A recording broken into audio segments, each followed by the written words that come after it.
Jeline Fule, bringing you today's burning issues and the hottest news here on News Force. Here are today's headlines. President Rodrigo Duterte maintains high trust rating in latest poll. Trade Department says government has given livelihood programs and skills training for Marawi IDPs. PNP Highway Patrol Group all set for the 31st ASEAN Summit. Palace clarifies President Duterte's mistaken tirade against European Union. Syrian child refugees turn film producers to remind world leaders of education pledge. Men dominate nominations for American Music Awards. Fair and balanced news, comprehensive reports that take you to the heart of the action. This is News Force.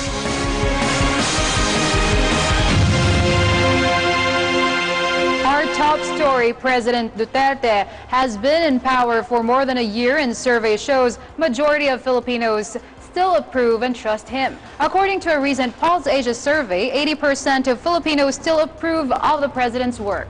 Here's Chrissy Matulak with a report. Apparently, as the Pulse Asia rating has shown, that there seems to be an enormous amount of appreciation for the president, not just from a particular isolated report. That is the statement of the palace following the latest results of the Pulse Asia survey, which showed that President Rodrigo Duterte retained his big majority approval and trust ratings. In its Ulat ng Bayan National Survey, conducted from September 24 to 30, Pulse Asia found that 80% of the 1,200 adults interviewed approve of the president's work and trust him. However, this is slightly lower than June 2017's 82% approval rating. According to presidential spokesperson Ernesto Abella, the survey was conducted during the height of a supposed demolition job against the president. There seems, even as Secretary Monlocas has said, has made reference to that, there seemed to be time, or whoever it's coming from, there seems to be some form of orchestrated information, disinformation that is in operation. During the survey period, the country was in the middle of the Senate investigation into the 6.4 billion peso shabu shipment from China and the relief from posts of Caloocan policemen involved with the separate killings of minors Kian de los Santos, Carl Arnaiz, and Reynaldo de Guzman. The president's approval rating is highest among Class E Filipinos, or those from the poorest sector, who gave the chief executive 85%. Vice President Leni Robredo, on the other hand, obtained 55% approval and 57% trust ratings, which shows majority of the respondents deem her as very trustworthy. For GNN, the Global News Network, this is Chrissy Matulak. Based on the latest social weather station survey, the net satisfaction rating of Vice President Leni Robredo and Senate President Aquilino Coco Pimentel III rose. Here's the news. More Filipinos seem to be satisfied with the performance of Vice President Leni Robredo and Senate President Coco Pimentel. However, not for House Speaker Pantaleon Alvarez and Supreme Court Chief Justice Maria Lourdes Sereno. In the latest social weather station's result conducted from September 23 to 27, Robredo gained plus 41 or good satisfaction rating. This is higher than the plus 36 rating she got in the second quarter. With this, 62% of Filipinos were satisfied and 21% were dissatisfied with the performance of the Vice President. Meantime, Pimentel gained higher with plus 46 in September from plus 33 in June. On the other hand, House Speaker Alvarez is lower from plus 16 in June to plus 8 in the latest survey, while the net satisfaction rating for Chief Justice Sereno is lower by 12 points, gaining only plus 9 in September. In reaction to the latest result of the Vice President, her Liberal Party ally, Senator Bam Aquino, said, "It is a result of Robredo's consistent hard work." For GNN, the Global News Network, this is Jeline Fule. The Department of Trade and Industry has recently lauded the government for its efforts in rebuilding Marawi and giving displaced Maranals a chance to a normal life as the fighting in the district dies down. Chrissy Matulak back with the story. Deputy Commander of the Joint Task Group Ranao, Colonel Romeo Bronner Jr. said, even if the war in Marawi City would end in a few days, it would still take a lot of time for the more than 50,000 displaced families to go back to their once normal lives. Department of Trade and Industry Secretary Ramon Lopez meantime lauded the government on Friday. According to the Trade Secretary, the government has provided livelihood programs and skills training for the IDPs in the conflict-stricken area. DTI has recently provided Maranao Entrepreneur Stores or micro, small and medium enterprises and other business ventures as livelihood assistance under the Bangon Marawi initiative. Kaya nga ngayon, tuloy yung program natin sa micro SME, tulungan i-empower yung maliliit. Yung may CCT program tayo, may universal healthcare para dun sa walang pambili ng gamot. Meron tayong free education na recently passed at sinuportahan. Meron pang free irrigation na tinutulungan talaga yung mga farmers dahil nararamdaman ng Presidente. Wala nang ang pambayad dito mga farmers. The Senate has recently boosted Marawi's rehabilitation fund to 10 billion pesos. According to Lopez, despite the drop in foreign investments, business confidence remained to be high as the country is seeing new investors and more local businessmen are making investments. Beyond FDI even, if you look at local and foreign, yun yung sinasabi natin, yung growth nandun din. Kasi ang local ngayon ang talagang sobrang lakas because the confidence is so much na ang local registration ng investments natin ay 33% up January to September this year versus last year. Given the destruction brought by the almost 5-month fighting in Marawi, Task Force Bangon Marawi is considering building an entirely new city in another site, away from the district already devastated by war. For GNN, the Global News Network, this is Chrissy de Matulak. The Department of Interior and Local Government, or DILG, has reiterated its warning against scammers soliciting money supposedly for Marawi City evacuees. According to DILG officer in charge Catalino Coy, scammers will be dealt with accordingly. Last month, reports have reached Coy saying some people are victimizing individuals, soliciting money from those who are willing to help the evacuees. But despite the earlier warnings of the DILG head, his office has continuously received reports from some of its regional offices and from local government officials that they are getting suspicious calls and text messages from individuals posing either as Coy or his staff asking for cash donations to be sent to Marawi evacuees. Furthermore, Coy urged those victimized by the scam to contact nearest DILG office at 722-8116 and through PNP trunk line 723-0401, local 3421 or 3381. The Muntinlupa Regional Trial Court Branch 205 has once again reset the arraignment of Senator Laila De Lima to resolve pending motions filed in court. Judge Amelia Fabros Cruz of the Muntinlupa RTC moved De Lima's arraignment along with that of her co-accused Jose Adrian Dera to November 24, 5 months after the supposed arraignment in June. The senator's arraignment has been moved 3 times. It was first rescheduled to September 25, again to October 13, and just recently it was moved to November. She is currently detained at the Philippine National Police Custodial Center over drug-related charges. In 2007, Jonas Burgos was believed to be abducted by the military, and to this date, he has not been found. On Thursday, the remaining suspect in the abduction of Burgos, Major Harry Baliaga Jr., was acquitted from arbitrary detention by the Quezon City Regional Trial Court, Branch 216. Despite this, a younger brother of Jonas, J.L. Burgos, stated that their family will continue seeking for justice over the incident. JC Cosico has the details of that story. They will continue seeking for justice. This was the statement made by J.L. Burgos, younger brother of abducted Jonas Burgos. Ganun din, nandito kami para papanagutin ang mga utak ng pagdukot sa kapatid ko. Pero kung makikita mo yung support mula sa iba't ibang grupo, mula sa pamilya ng mga desaparecidos, wala kaming choice eh. Wala kaming choice kundi lumaban at ipagpatuloy ang paghahanap ng hustisya. Jonas Burgos was believed to be abducted by the members of the military in 2007 during the term of former President Gloria Macapagal Arroyo.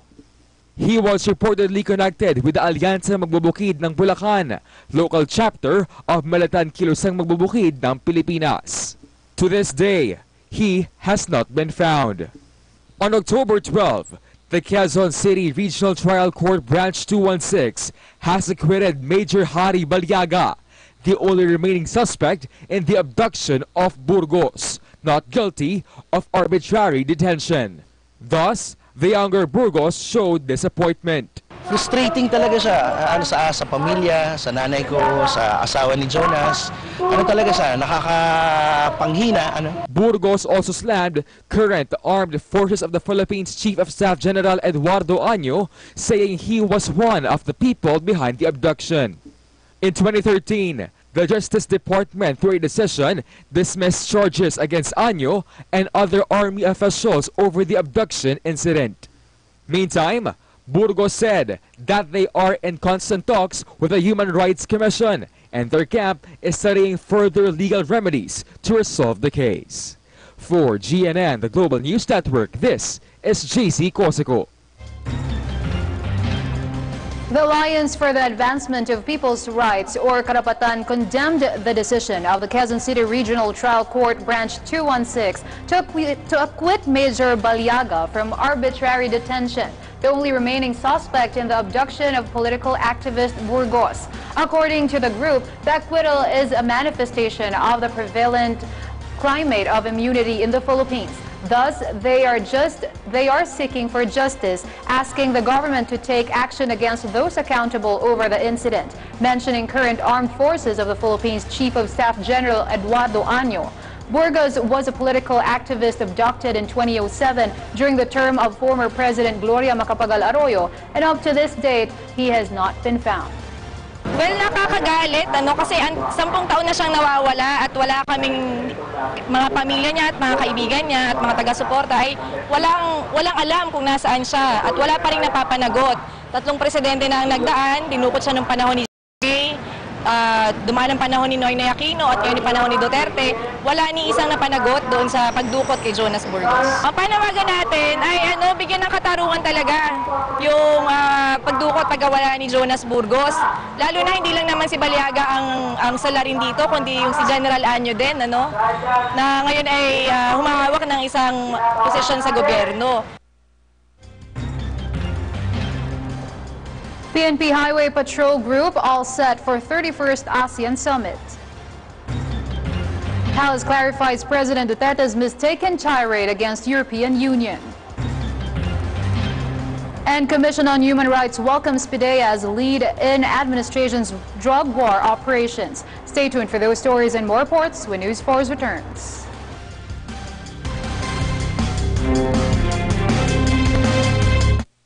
The all-new Ogawa Master Drive. Satisfaction in every way. Delivering a comprehensive back massage. With master-like precision in every motion. Exclusive 3D knee therapy takes you on an enhanced reflexology journey. Ogawa Master Drive. Reflection of a true master. Introducing the new bike M20 with Ultra Space.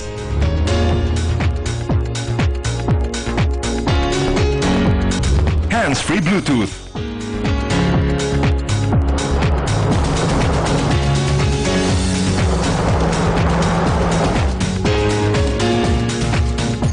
LED light sets. Multifunctional steering wheel.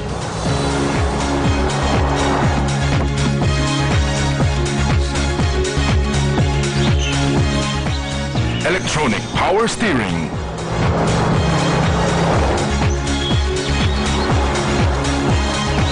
New fashionable compact MPV. Experience the bike M20.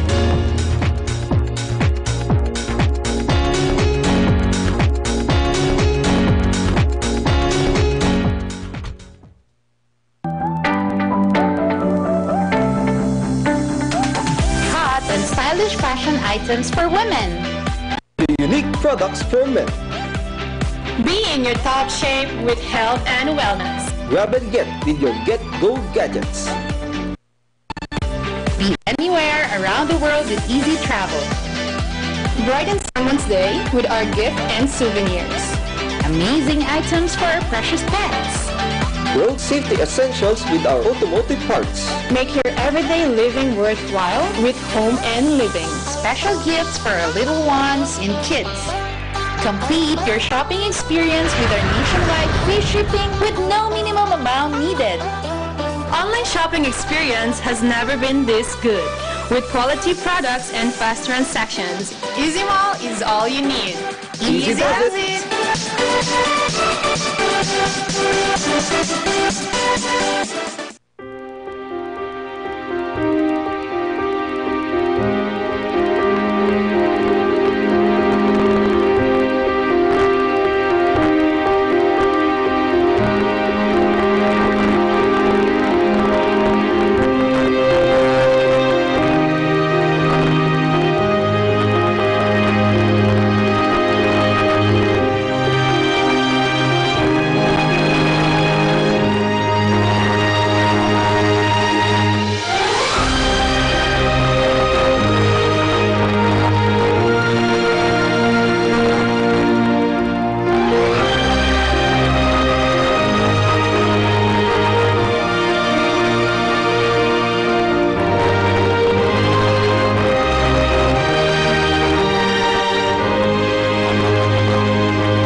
For more details, please call your travel agents or visit China Airlines website at www.china-airlines.com.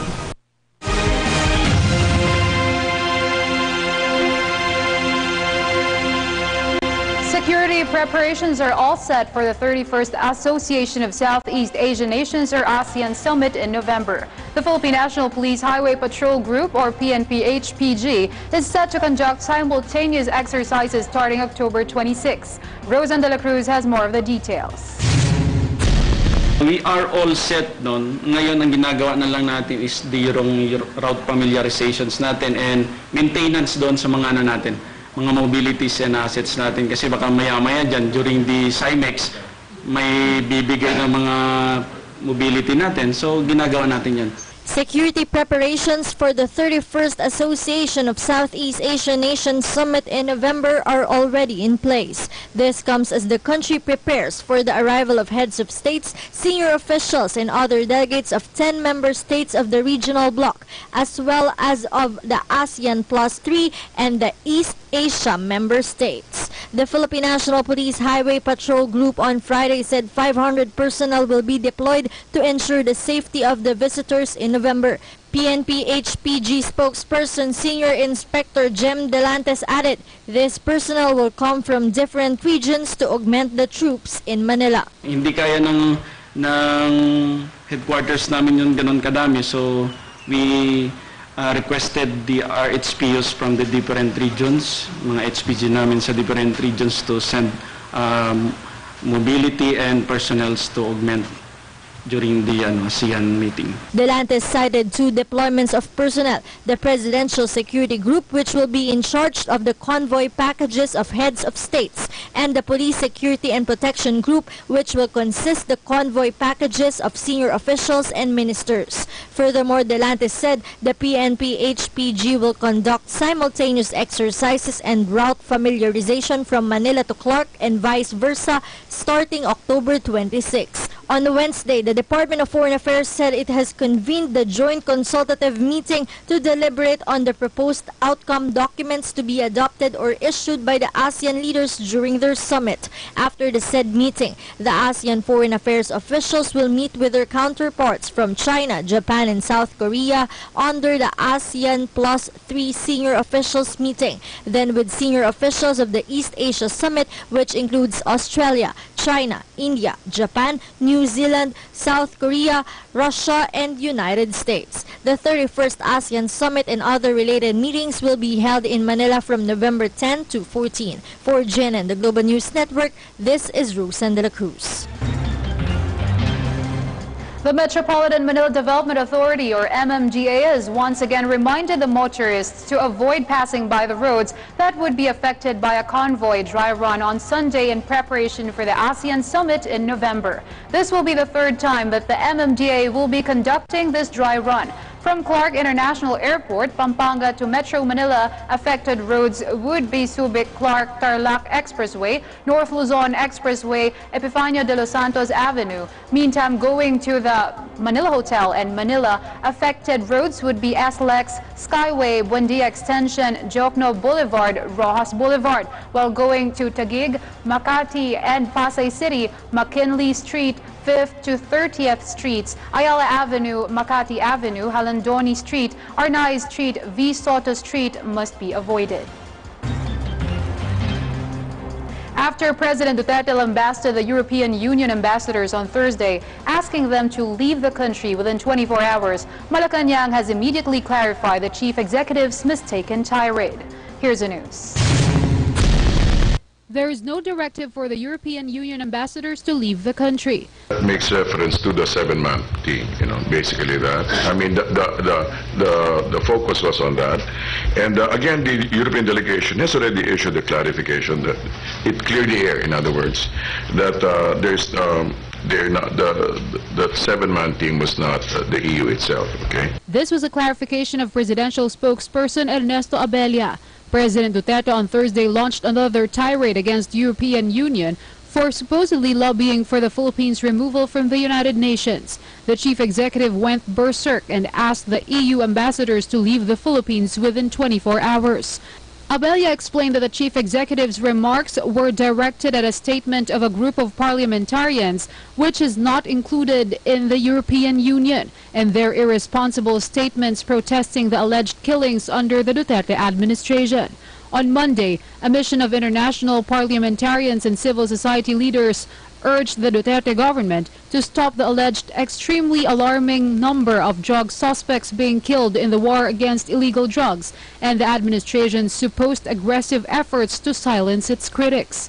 Abella added that the group's statement demeans the country's status as a sovereign nation. Meantime, for its part, the EU gave assurance that its delegation continues to operate and function normally and is working constructively and productive with the Philippines for the benefit of the population. For GNN, the Global News Network, this is Jeline Fule. The PNP-HPG proposed several amendments to the helmet law. This is in connection with a statement of PNP Chief Director General Ronald De La Rosa that they would focus on cracking down riding in tandem killers after President Duterte signed a memorandum directing the Philippine Drug Enforcement Agency, or PDEA, as the sole agency that would conduct the drug campaign. According to PNP-HPG spokesperson Senior Inspector Jem Delantes, some of their proposed provisions include the wearing of half-faced helmets of motorcycle owners whose units were 400cc 400cc and below, so they can easily see the driver's face, and the wearing of full face helmets for owners whose motorcycle units were 400cc and above. A position paper in line with this regarding the matter has been submitted by the HPG to Buhay Party List Representative Mariano Michael Velarda Jr. Meantime, Delanta stated that they are in coordination with the regional highway patrol groups in their All-Plan Sita to streamline their efforts in cracking down riding in tandem killers. We propose that lahat po ng 400cc below ng motor, dapat po half-face helmet lang yung susuotin nila. Nakita niyo yung helmet natin, di ba? Half-face lang. So makikita yung mukha ng tao, ng driver. So lahat ng 400cc na above na motor, dapat full face na. Ang reason naman doon, yung 400cc below, although they can run high speed na pero not that much, no? Tsaka ang ginagamit ng mga riding in tandem natin ngayon is usually yung mga maliliit na motor eh. Having Pidea as the sole driver of the administration's anti-drug campaign, the Commission on Human Rights, or CHR, expressed confidence that such will be imposed with strict adherence to the rule of law. As for CHR, it is a good sign that the government listens to the public's clamor for protection and promotion of human rights. Honilin Bisco has the details. It's been more than a year since the Duterte government started the intensified anti-drug campaign, but since then, this remains a major concern of the administration's critics. Human rights advocates relentlessly oppose alleged police abuses that resulted to the killings of tens of thousands of drug suspects, including minors and the poor, that eventually reflected the recent survey. The drop in President Duterte's net satisfaction score comes despite assurance that extrajudicial killings will not be tolerated and erring authorities will be held accountable. Palace officials claim the chief executive is not affected by these numbers, whether high or low, as he remains focused on his long-term visions for the country. However, in a memorandum issued last Tuesday, President Duterte bared a new way of achieving a drug-free Philippines. He tapped the state's drug enforcement agency to be the sole driver of his controversial campaign, a move reportedly welcomed by the Commission on Human Rights. The latter expressed hope that, quote, with the professionalism and expertise of PDEA in implementing the Comprehensive Dangerous Drugs Act of 2002, the campaign against illegal drugs will be carried out with strict adherence to the rule of law. In the meantime, President Duterte ordered the police force to maintain visibility at all times. But as for the Commission, the PNP should instead focus on fighting vigilantes and probe killings made during operations. Nevertheless, the CHR welcomed the development in the government's drug war, believing such is a good indication that the public's clamor for protection and promotion of human rights is being heard.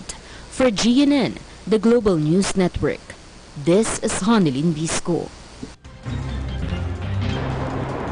As several transport and commuters groups are set to conduct nationwide Tigil Pasada on Monday, the local government of Davao City decided to suspend classes from kindergarten to college this October 16.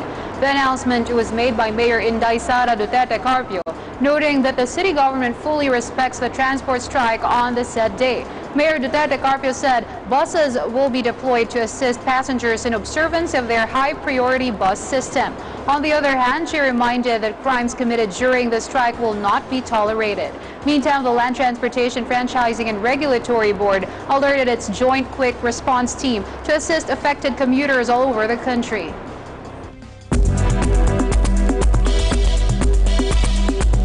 Tropical storm Odette will bring stormy weather over the provinces of Batanes, Cagayan, Apayao, and Ilocos Norte, according to Weather Bureau Pag-asa. In its Friday forecast, Pag-asa said Odette will also bring rains with gusty winds over the rest of Cordillera Administrative Region, or CAR, and the provinces of Isabela, La Union, and Ilocos Sur, and cloudy skies with moderate to heavy rains and thunderstorms over central Luzon, the rest of Cagayan Valley, and of Ilocos Region. Meantime, the trough of Odette will cause cloudy skies with light to moderate rains and thunderstorms over Visayas, Metro Manila, Zamboanga Peninsula, and the rest of Luzon. The rest of Mindanao, meanwhile, will have partly cloudy to cloudy skies with isolated rain showers brought by localized thunderstorms. Foreign portfolio investments revert to net inflow. Syrian child refugees turn film producers to remind world leaders of education pledge. And dominate nominations for American Music Awards. Stay tuned for those stories and more reports when News Force returns.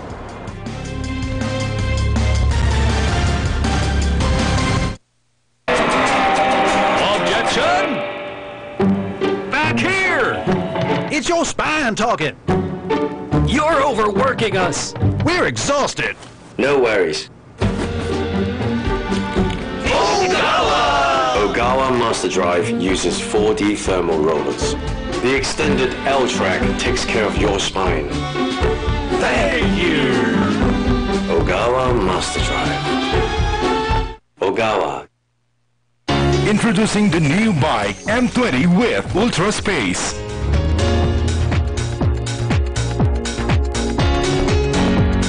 Hands-free Bluetooth.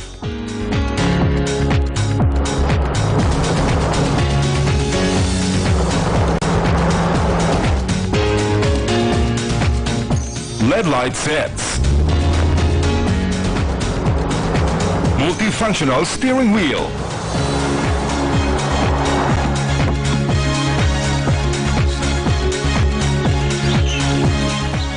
Electronic power steering.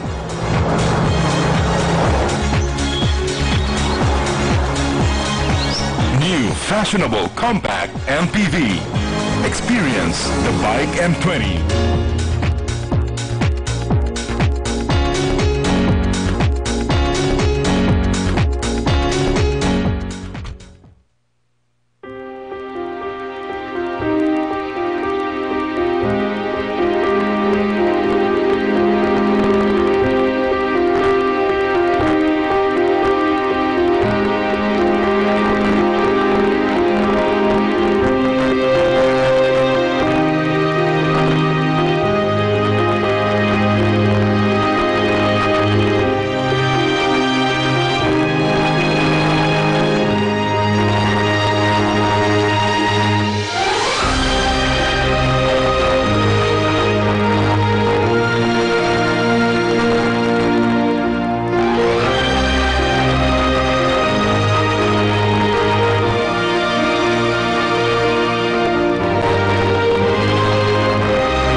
For more details, please call your travel agents or visit China Airlines website at www.china-airlines.com.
words in your eyes. Let go of what you see. Listen as it tells you of the place this used to be. Good news po para sa lahat ng subscribers ng cable TV at cable internet. Naisa batas na po ang Anti-Cable Television and Cable Internet Tapping Act of 2013. At ayon dito, bawal makitabit ng cable TV at cable internet. Ang parusa sa sino mang lumabag sa batas na ito ay pagkakakulong at pagbabayad ng malaking multa. Bayad ka na nga, kulong ka pa. Kim Atienza po, nagsasabing pagdating sa batas, hindi weather-weather lang. Supported by the PCTA. The Philippines is one of the 17 mega-diverse countries in the world. It is home to the most diverse species of life found nowhere else. It is now threatened. Our rich biodiversity provides us with medicines. It is the source of our livelihood. It sustains and nurtures us. We are all connected. Save biodiversity.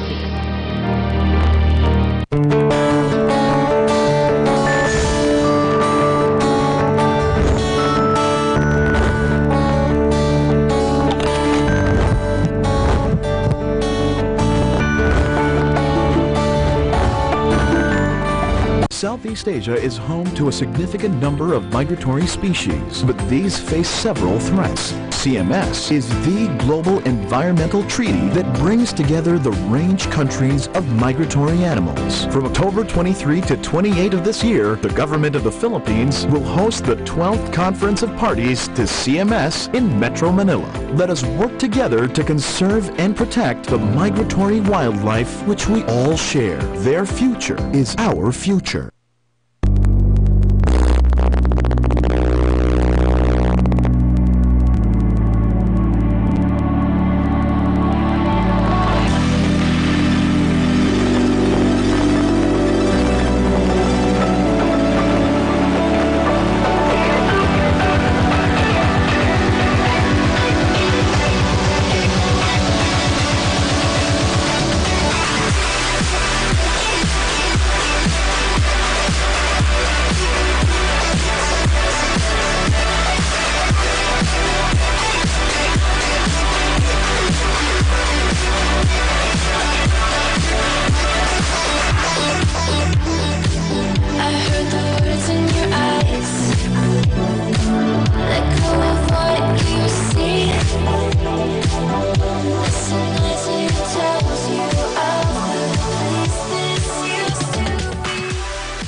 Fashion items for women. Unique products for men. Be in your top shape with health and wellness. Grab and get with your Get Go gadgets. Be anywhere around the world with easy travel. Brighten someone's day with our gift and souvenirs. Amazing items for our precious pets. Road safety essentials with our automotive parts. Make your everyday living worthwhile with Home and Living. Special gifts for our little ones and kids. Complete your shopping experience with our nationwide free shipping with no minimum amount needed. Online shopping experience has never been this good. With quality products and fast transactions, Easy Mall is all you need. Easy does it!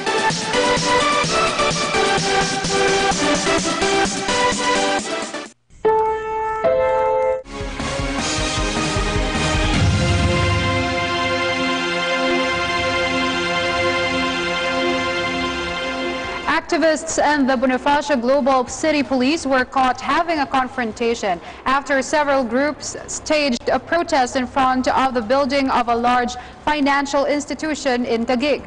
My Bermudez with a story. A coal-like mascot holding bundles of money stood in front of one of the largest global financing services firm JP Morgan Chase & Company in its office in Bonifacio Global City in Taguig. Piglas Pilipinas. The coalition who wants to break free from fossil fuels denounces the 135 billion peso project of MGen, a power generation arm of Meralco, who allegedly targets the funding from local and foreign banks such as JP Morgan Chase. The groups who staged their protest in front of the multinational banking institution called to stop its funding to build the coal-fired power plant in Atimonan in Quezon Province. Ang ating panawagan sa JP Morgan Chase, itigil na ang kanilang maduduming investment, itigil na ang kanilang pagtangkilik sa maduming enerhiya. Tayo po ay nabubuhay sa panahon kung saan napakamahal na po ng coal kumpara sa renewable energy sources. At ang renewable energy sources po ay nakita na mayroon pong kakayanan na magbigay ng mas mura at mas accessible na enerhiya para sa lahat. But during the protest, the Bonifacio Global City Police immediately tried to stop the rallyists. The financing institution staff even covered its office windows during the rally. Bawal ka dito eh. Pwede kami. Pilipinas to, hindi sa inyo to. Hindi sa inyo to. Ito kalye to. Public space to. Tayo na rito mga kasama. Nandito kami sa pangmanggulo. Pinipili ng mga institusyon na namumuhunan sa pagpopondo ng mga plantang carbon tulad ng coal plants na isantabi kami. Paalisin kami para sa pag-exercise ng karapatan ng mamamayan. At ganoon din ay pahirapin pa sa amin na iparating ang boses ng mga tao na may kahilingan lamang ay alisin na nila yung pamumuhunan nila sa coal. According to Senior Inspector Romel Bulan of the BGC Police, they disallowed the protests since the groups have not presented any permits, but to consider their calls, the police have given them 10 to 20 minutes to shout their grievances. At first, some office staff from JP Morgan refused to accept the letter of the coalition addressed to the CEO of the banking firm, citing its corporate social responsibility to not tolerate factors that will contribute to super typhoons, climate crisis, health and livelihood risks such funding will pose to the residents of Atimonan. But later on, a representative from JP Morgan went out to accept the letter. But when asked what will be the response to the coalition's call? No comment at the moment, thank you.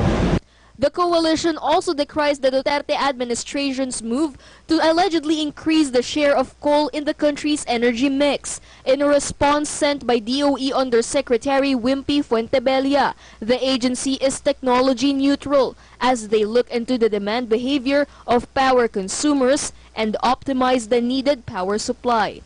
For GNN, the Global News Network, this is My Bermudez.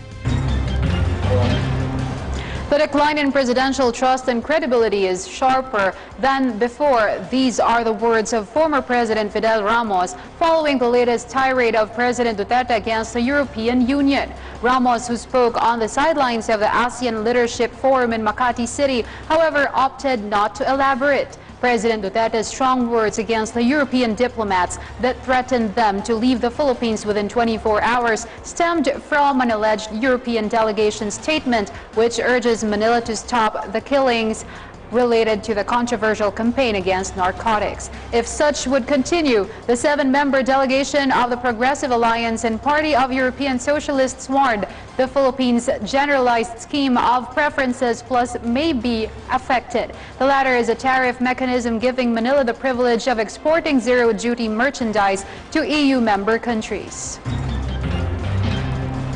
The stock market welcomes a new milestone as it hit the 8,400 mark on Thursday, the first time the market closed above the said level and the 8th all-time high in the past several weeks. On October 12, the benchmark Philippine Stock Exchange Index closed at a new record high, 8,402.81. This is 44.34 points higher than the previous level of 8,358.47. Traders meantime express optimism as the market shows a fairly consistent winning posture over the past 3 weeks. The office Office of Switzerland's Attorney General on Thursday said the Qatari president of Paris Saint-Germain, identified as Nasser Al-Khelaifi, is under investigation by Swiss prosecutors for suspected bribery of a top FIFA executive to get World Cup broadcasting rights. Also facing criminal proceedings are former FIFA Secretary General Jerome Valcke and an unnamed businessman in the sports rights sector. The case involves the award of broadcast rights for the next 4 World Cups from 2018 to 2030. The said proceeding against Al-Khelaifi, who is also the CEO of Qatar-owned BN Media Group, is one of the first direct links to Qatar in sweeping probes by federal law enforcement authorities in Switzerland, the United States and France of FIFA, international soccer, and the 2018 to 2022 World Cup bidding competitions. The media group, meantime, said in a statement that its employees on site cooperated with authorities until the end of the search, refuting all allegations and vowing to cooperate with authorities on other investigations.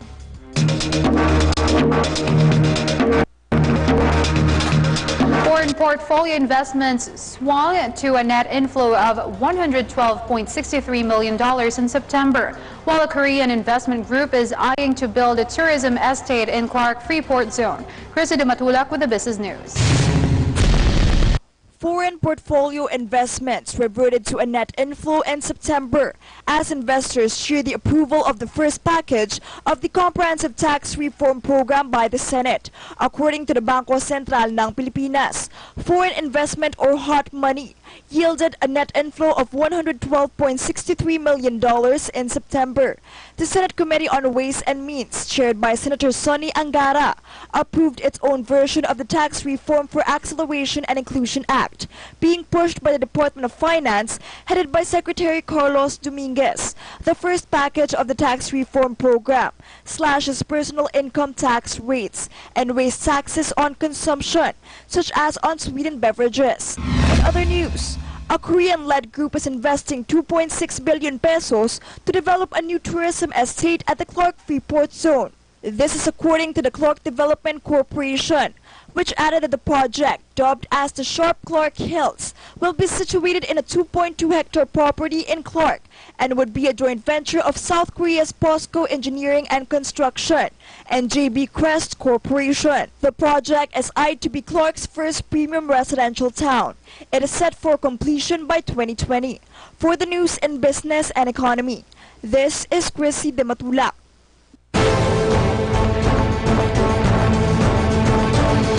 4 Syrian children have offered a glimpse into the hardship and heartbreak of life as a refugee by filming their everyday lives over 6 months. The charity Their World, which commissioned the films, hopes to remind world leaders of their promise of an education for all Syrian children, as Henry Ridgewell reports. Asma is 15 years old. Her self-narrated film is titled Too Young to Marry. I studied until the 8th grade whilst I was in Palmyra, which is 3 hours away from our hometown of Homs. At that point, my family got me engaged, which I agreed to as I wanted to relieve my parents of their fear over me.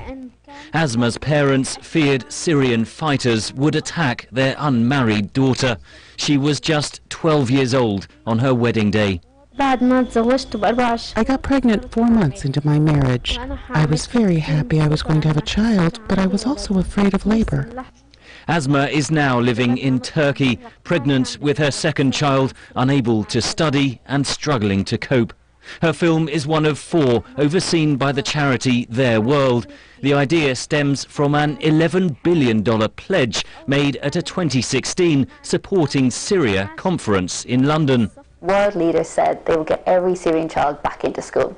And we want to show what those lives of the children who are out of school was really like, and who best to show that but the children themselves. There are flickers of childhood joy, but the hardships of refugee life are ever present. Mustafa supports his family by collecting recyclable trash. I leave home at 10 p.m. so people don't see me, because I am too ashamed to leave during the day. Throughout all the films, there is a deep longing for the past. The war has been hard on us, especially my younger siblings. It breaks my heart to see them unable to read or write. Bassam's film begins with the heartbreak of separation. I was 12 years old when my father travelled. He went to Europe by sea. When he left, my mother, my sister and I cried. I was very scared for him. There is a happy ending. Bassam and his family are granted asylum to live with their father in Austria. When I went back to school, I was so happy, as I hadn't been to school in 3 years. Their world says 2 million Syrian children are still waiting to go back to school. An entire generation denied an education. Henry Ridgewell for VOA News, London.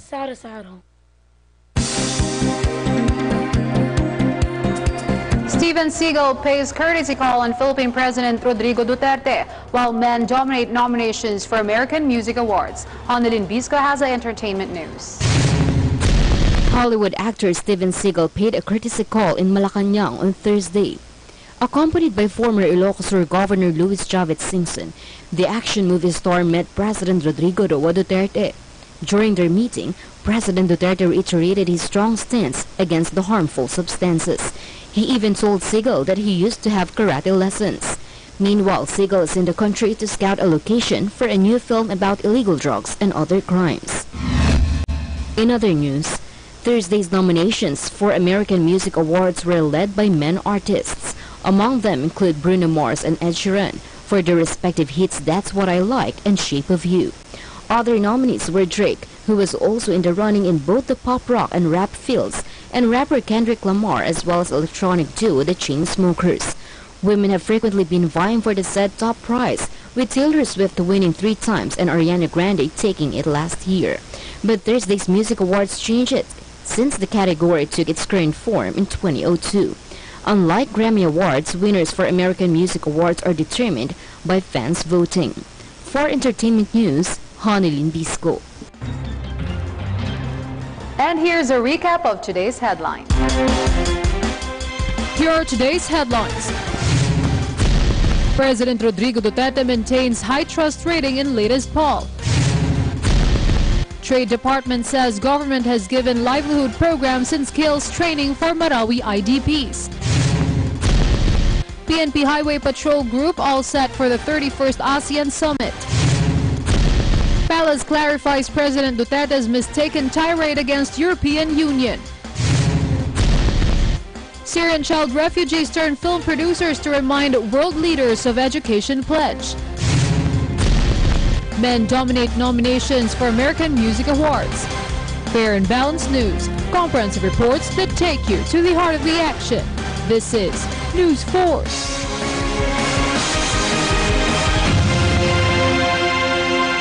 And those are the top stories of the day. Stay updated on the day's biggest stories. Follow us on Facebook at Global News Network Official and get updates on our new website, gnnTV.com.ph. We'll continue to bring you fair, balanced and comprehensive reports. I am Jeline Fule and this is News Force.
Items for women. The unique products for men. Be in your top shape with health and wellness. grab and get with your Get Go gadgets. Be anywhere around the world with easy travel. Brighten someone's day with our gift and souvenirs. Amazing items for our precious pets. Road safety essentials with our automotive parts. Make your everyday living worthwhile with Home and Living. Special gifts for our little ones and kids. Complete your shopping experience with our nationwide free shipping with no minimum amount needed. Online shopping experience has never been this good. With quality products and fast transactions, Easy Mall is all you need. Easy does it!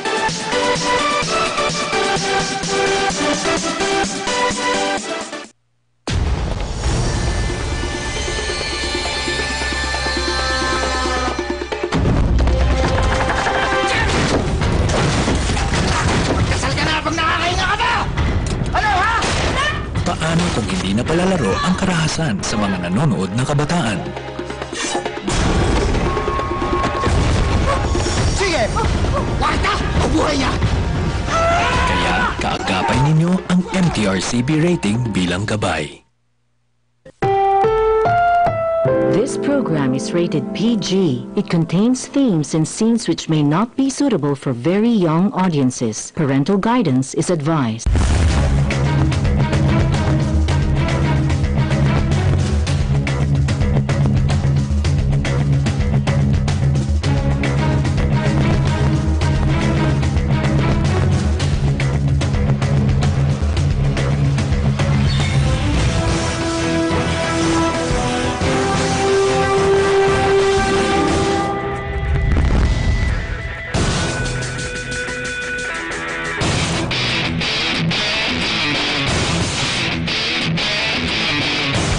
Pleasant day. This is Freddie Abando. Welcome to our program, We the People. Today, our conversations will focus on the Land Transportation Office with Assistant Secretary Edgar Galvante.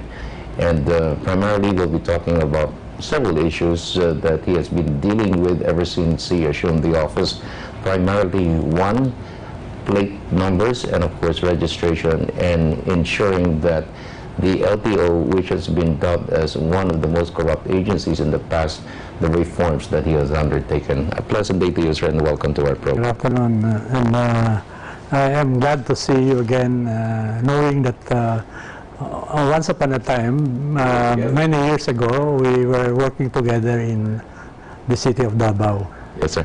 Sir, you know, it's been quite a while that you have been with the LTO office, and before you actually assumed the office, there must be a reason why the President has appointed you, because this agency is one agency that has always been associated with the problem of graft and corruption. And if I were to look at more than a year that you have been here, how different then is that perception by our people in terms of the reforms that you have initiated so that the trust and confidence of our people will be restored? Yeah, you know, when the position was offered to me, although I was sort of apprehensive, not having any experience about the kind of job that I was about to assume, but as I've said, with my friends who were also asking, why did you accept such a difficult job? I said, to me, it's an honor to serve the administration. Whatever administration which is in power, I'm ready to serve if my services are needed. So that when I was invited, I said, I'll try my best. And again, I'm honored to serve. So when I first reported to the office, I talked to the people who are here and tried to find out what could be immediately done so that the perception of the people will change. You know, it's an honor to be sort of mentioned as belonging to an agency which is one of the most corrupt. But that's a challenge, sir. Yes, and I did not have a sort of, although probably the position is quite difficult, again, to me, it's a challenge if you're asked to sort of try your hand on the job and improve. And that's what we've been doing. And with the cooperation of the people under me now, my staff, I think we're sort of gaining grounds in removing that bad tag on our agency. So if you were to look back at the history of, you know, the LTO, you know, a number of other LTO chiefs who were here before you, one particular problem that has always been a concern by almost everyone is the fixer problem, no? Yung fixing daw ho, yan ay isang problema na kahit matapang yung isang LTO chief, talagang nakakalusot pa rin yung mga fixers na yan. So if this was a major problem which affected the image of the LTO, ano ho yung mga reforma na ipinatupad ho ninyo to ensure that, you know, this particular image will be gone slowly, if not forever? Yeah. In fairness, yung mga nauna naman, pinalitan ko particularly, I'm just continuing the reforms that they have started then. And I think we're gaining grounds because although I still receive negative comments, yung mga magagandang comments far more often than yung mga negative. Hindi katulad doon. Yeah, although sabi ko nga, kahit na marami ka nang nagawang maganda, kung pinapabayaan mo pa rin yung masamang comment na patuloy na paulit-ulit na nangyayari, masisira lahat yung mga nagawa mong maganda. Again, I'd like to emphasize na yung ginagawa ko is just a continuation of what had been started by my predecessor. You mentioned about fixers, no? I think as of this time, while I cannot say that absolutely wala nang fixers, no? But they are limited na outside. Hindi kasi namin mapagbawalan talaga yung gumagala-gala dyan sa lansangan at lumalapit sa mga taong, you know, when they think that the guy entering the gate is going to have some transactions at the agency, nag-offer sila ng kanilang services. In fact, when I come to office, when I go through the gate, may nagpapara sa akin They offering me yung assistance in yung ano, no? And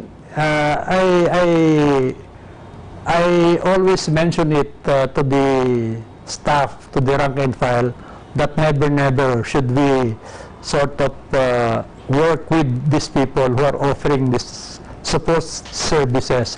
Because again, if I may announce it, hindi kailangan ng mga taong nakikipag-deal sa LTO na gumamit ng taong mga nag-offer ng ganyan.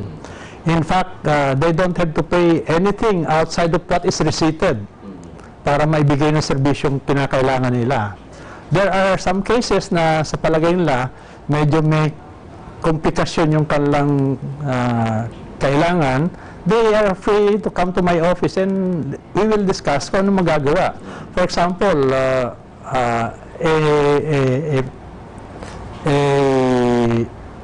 an OFW had his problem on license because nung dati na i-issue pa lang, nung wala pa tong card, yung resibo lang muna, and that serves as the license. But when they present this to their employer, ayaw i-honor. But during that time, wala pa kaming license card na available except a few that are supposed to be inabutan ko na for distribution. So I gave priority for the use of this card sa mga OFW. And itong service na nagawa namin doon sa isang tao, in fact, natulungan kami rito nung, if I may mention, a person, si Ted Pailon, who brought this problem to our attention at nabigyan namin ng katugunan yung taong lumapit sa kanya. I think the guy was very happy that he sort of spread what we did to his problem at kumbaga, binaha kami ng mga ganitong request ng katulad ng request niya. But to tell you frankly, I'm proud to say na lahat na lumapit na yun, na natulungan namin, lahat nagpasalamat. Walang hindi nagpasalamat. Walang complaint po. Yeah, walang complaint. In fact, they were, and there was this case even that who called me asking for the assistance. And nung kinakausap ko siya, tinatanong ko kung nasaan siya para maituro ko sa pinakamalapit na opisina ng LTO na mapupunta niya. Sabi niya, nasa Singapore siya. Sabi ko, I'm sorry. Well, as soon as you come back to the Philippines, call us up and we will assist you. At nangyari naman yun. That's a bit, that's good news, no? And maybe a lot of our people are not very much aware of it. But then, of course, that is only one part of the equation that you have to deal with po. The system as it is, the process, how do you speed up now the process of securing a driver's license or even the registration of your vehicle? How different is the process from a license and at the same time car registration? Again, as far as facilities, no, as I've said, I was just continuing the programs before. We open up satellite offices or branch offices. In fact, even in many malls, no, we were offered sites there, and we staff it with people so that during the mall operations, usually from 10 o'clock, no, we start our processing of renewal of driver's license in these malls, and even up to 8 or 9 o'clock. For as long as there are customers or clients transacting with LTO, the office remain open. That is all over Metro Manila for? All Metro Manila and even some areas in the other regions where renewal of license can be obtained or undertaken.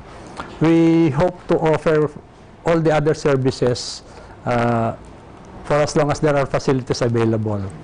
This afternoon we'll be activating what we term as a DLRO, a driver's license renewal office in Quezon City. Last week we have one in Marikina, and this contributes to the facility available where people can transact with their need for the renewal of licenses. Say, for example, if I applied for a license this at about 9 o'clock in the morning, can I have it even before lunch or before the day is over? Actually, for example, right now we are issuing the 5-year license card. The process is short, except that ang nagpapahaba rito yung dami ng tao. So they're given numbers as their priority. You'll be called in pagdating ng number mo. And kung wala namang hitches, no? Halimbawa, legibly written yung ginawa mong pag-fill up ng form, mahaba na yung 10 minutes. In fact, the fastest we recorded was about 4 minutes. And they can get already the 5-year license card. Although may nangyayari pa rin, kumbaga, parang delay. For example, a while ago, I was informed that nag-down yung internet connectivity, no? So, until that's resume yung connectivity, medyo babagal o mag-stop yung processing. But we are looking into this already, and we're trying to put up parang stopgap measure para magpatuloy yung processing. Para hindi naman masayang yung time na nagpunta yung mga tao, nag-expect na ma-renew yung license nila. Pagkatapos, because of this interruption, hindi sila ma-process. Sir, since you made mention about internet, would you encourage our people to go online more often and maybe transact business with you? Because there's also one way of trying to cut corners in terms of addressing the corruption concerns. Yeah, in fact, the law that was passed on the 5-year license card, we are sort of advised to develop that online processing system. And we hope to achieve that within 1 year as mandated in the law. So that in the convenience of the place where you choose to apply for the license, we can entertain that, and probably pagpunta mo rito, kasi kailangan kuhanan ka ng picture, yun na lang ang gagawin mo rito, and your affix the signature on the form. No? And in a few minutes, makuha na, no, yung license card mo. Medyo humahaba lang kasi because when they come here, they have to fill up the form, that will be encoded, and kung walang problema sa encoding, mabilis yung proseso. Pero pag may problema, hindi maintindihan yung sinulat, nagkakaroon ng a little delay. But we are trying to improve on that, na we're we're going to put up stations where the person himself is the one, kumbaga, keying in the information that's needed from him, no? Para mas madali na, wala na yung double encoding. Kasi yung problema ho nun, sir, is, you know, I mean, backlogs, di ba? Yes. Yung masyadong mabagal. Pagkatapos, that's where the problem starts. And only receipts were issued, not yung license card. At saka nagiging problema para sa isang driver kapag nahuli, kung minsan dahil sa hindi ho natin maiiwasan yung kotong, yung mga traffic enforcers or law enforcers use that as a basis to make kotong, di ba? That's why we are expediting the procedure para there's no reason for him to sort of pay the yung illegally, no, do that practice. And kasama rin sa reminder, because we impose strict disciplinary action if they violate itong mga enforcers natin. Again, little by little, we improve on some systems, and we hope to do all this given the reasonable length of time. In fact, also raised was how we issue the license, because they said that those who are possessing the license now, marami sa mga drivers natin, that they don't observe traffic rules and regulation. Kaya maraming nangyayaring away sa lansangan, yung road rage nangyayari, probably because we sort of short in reminding the possessor of the license kung ano naman obligasyon nila. We'd like to emphasize that driving is not a right, it's a privilege that can be curtailed anytime magkaroon sila ng violation. Sir, it's very interesting. You made mention about road rage, di ba? For anybody who applies for a driver's license, don't you think it would be a great idea that anyone who may secure a license, after having secured that, should actually go through a process of yung parang information or education campaign on what it takes to be a good driver. You follow the rules and you don't hurt people, whether they're pedestrians or somebody or another driver on the road. Actually, during the hearing in the Senate, Senator Grace Poe reminded us that we should publish a manual, parang pointers on how to behave on the road, no? If you're a good driver, or a pedestrian or whatever. And we hope within the year we can finish the booklet that we are trying to produce, which we will be distributing free. Some reminders about how to behave when you're driving, you're crossing the street, so forth and so on. And we hope this can contribute to the education that we need for our public, whether you're a driver or a passenger, you're a person crossing the street or what. If you notice, even if the traffic light says red and you're not supposed to cross, there are those who are ignoring these traffic lights, and sometimes resulting in some accidents. No? Sir, car registration, ano ho yung mga basic concerns na kinakailangan tugunan ho ng LTO to ensure that, you know, car owners or vehicle owners would not have problems? Yeah. Actually, under the law, all motor vehicles plying our public roads should pass the test for road safety, for having a process where their brakes are checked, lights are checked, so forth and so on. We do this under the motor vehicle inspection system. It's just too bad that because probably of wear and tear, lack of maintenance, practically all of our instruments are down. So that as a priority, the President and the Secretary sort of ordered us to immediately put into service or immediately restore the services of this equipment. So for the year and the coming years, we're going to procure this motor vehicle inspection system and install it in strategic places to see to it that those vehicles, when they register, should pass the roadworthiness test before they are issued this renewal of the registration. As you know, the registration is their basic authority to use the vehicle in public roads.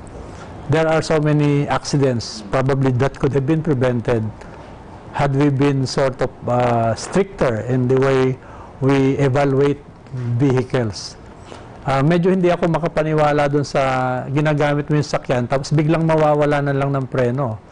Probably had you conduct the cursory inspection of how the vehicle, the status of the vehicle, baka makita mo yung mga defecto. Pero sir, in the meantime na yung sistema na yun is not available because you have to procure it, di ba?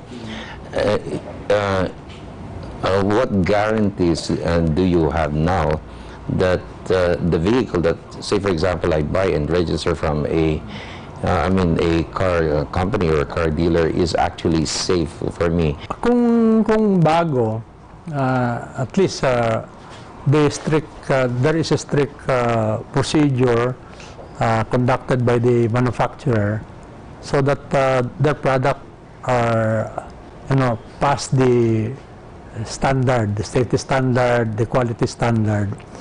But of course, yung guarantee na dyan hanggang kumaga 3 years, no?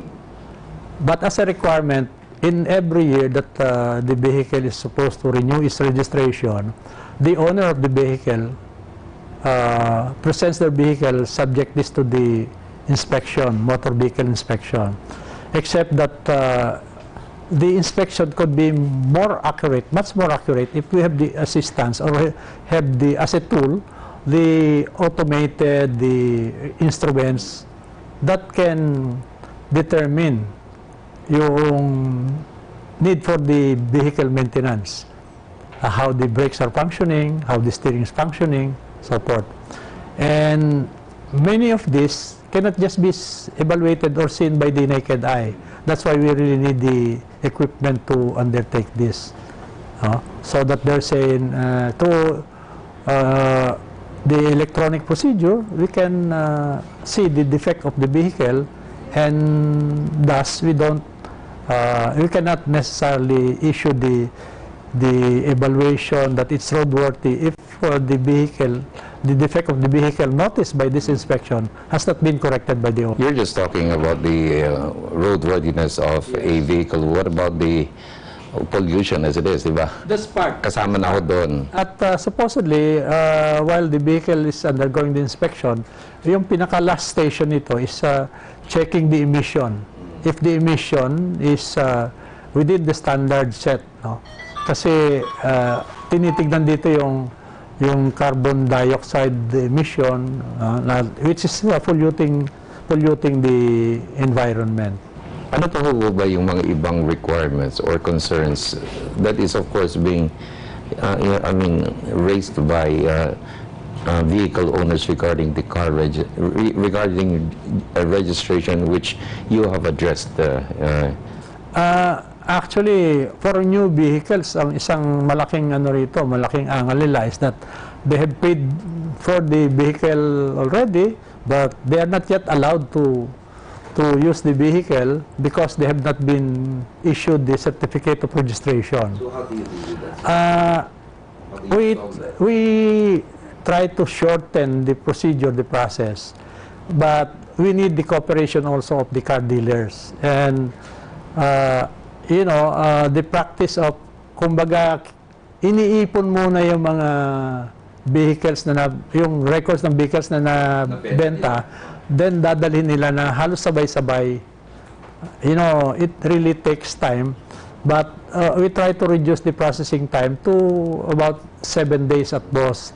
But for individuals, within 3 days we can issue, provided the documents are complete. And in fact, some practices that we have done, and again, may I emphasize that this was started even earlier during yung predecessors ko, that yung pag-encode ng mga sales report, yung mga stock report, nagagawa na nila sa kanilang shop, so that hindi na yung dadalhin nila rito yung papel, tapos LTO pa mag-encode. Sila na mismo, encoded na, kaya i-upload na lang sa isa yun sa nakaprocess na mabilis. But what we experience as medyo talagang mabigat-bigat is that ang laki ng sales ng motorsiklo So that ang dami-daming motorsiklong kailangang ma-register para magamit. At dahil sa laki, probably we really have to adjust yung manning namin ng mga processing facilities. That's why we have to, we're sorry that we cannot strictly comply with the instruction. We are getting parang temporary employees to man these stations where we need warm bodies to help expeditiously process the certificates for registration. Motorcycles. And, you know, sa four-wheel vehicles, particularly mga cars, the estimate is that meron tayo increase ng mga 400,000 from the previous year up to last year. And it's expected that within the year, mas marami pa. I don't know if I don't know if this is the effect of the plan to increase excise tax. So anyway, we'll continue with our conversations with you here on our program, We the People, after we pause for these reminders. We'll be back.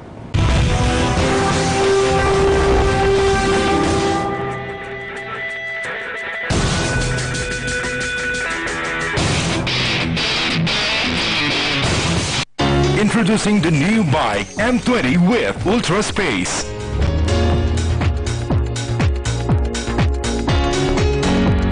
Hands-free Bluetooth.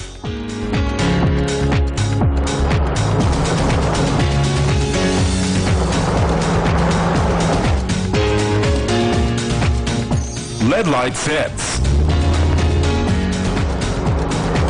Multifunctional steering wheel.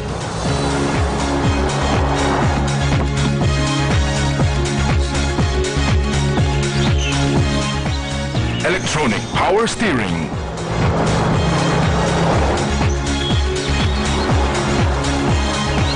New fashionable compact MPV.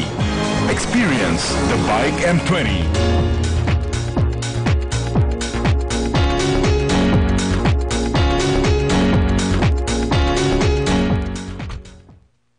Southeast Asia is home to a significant number of migratory species, but these face several threats. CMS is the global environmental treaty that brings together the range countries of migratory animals. From October 23 to 28 of this year, the government of the Philippines will host the 12th Conference of Parties to CMS in Metro Manila. Let us work together to conserve and protect the migratory wildlife which we all share. Their future is our future.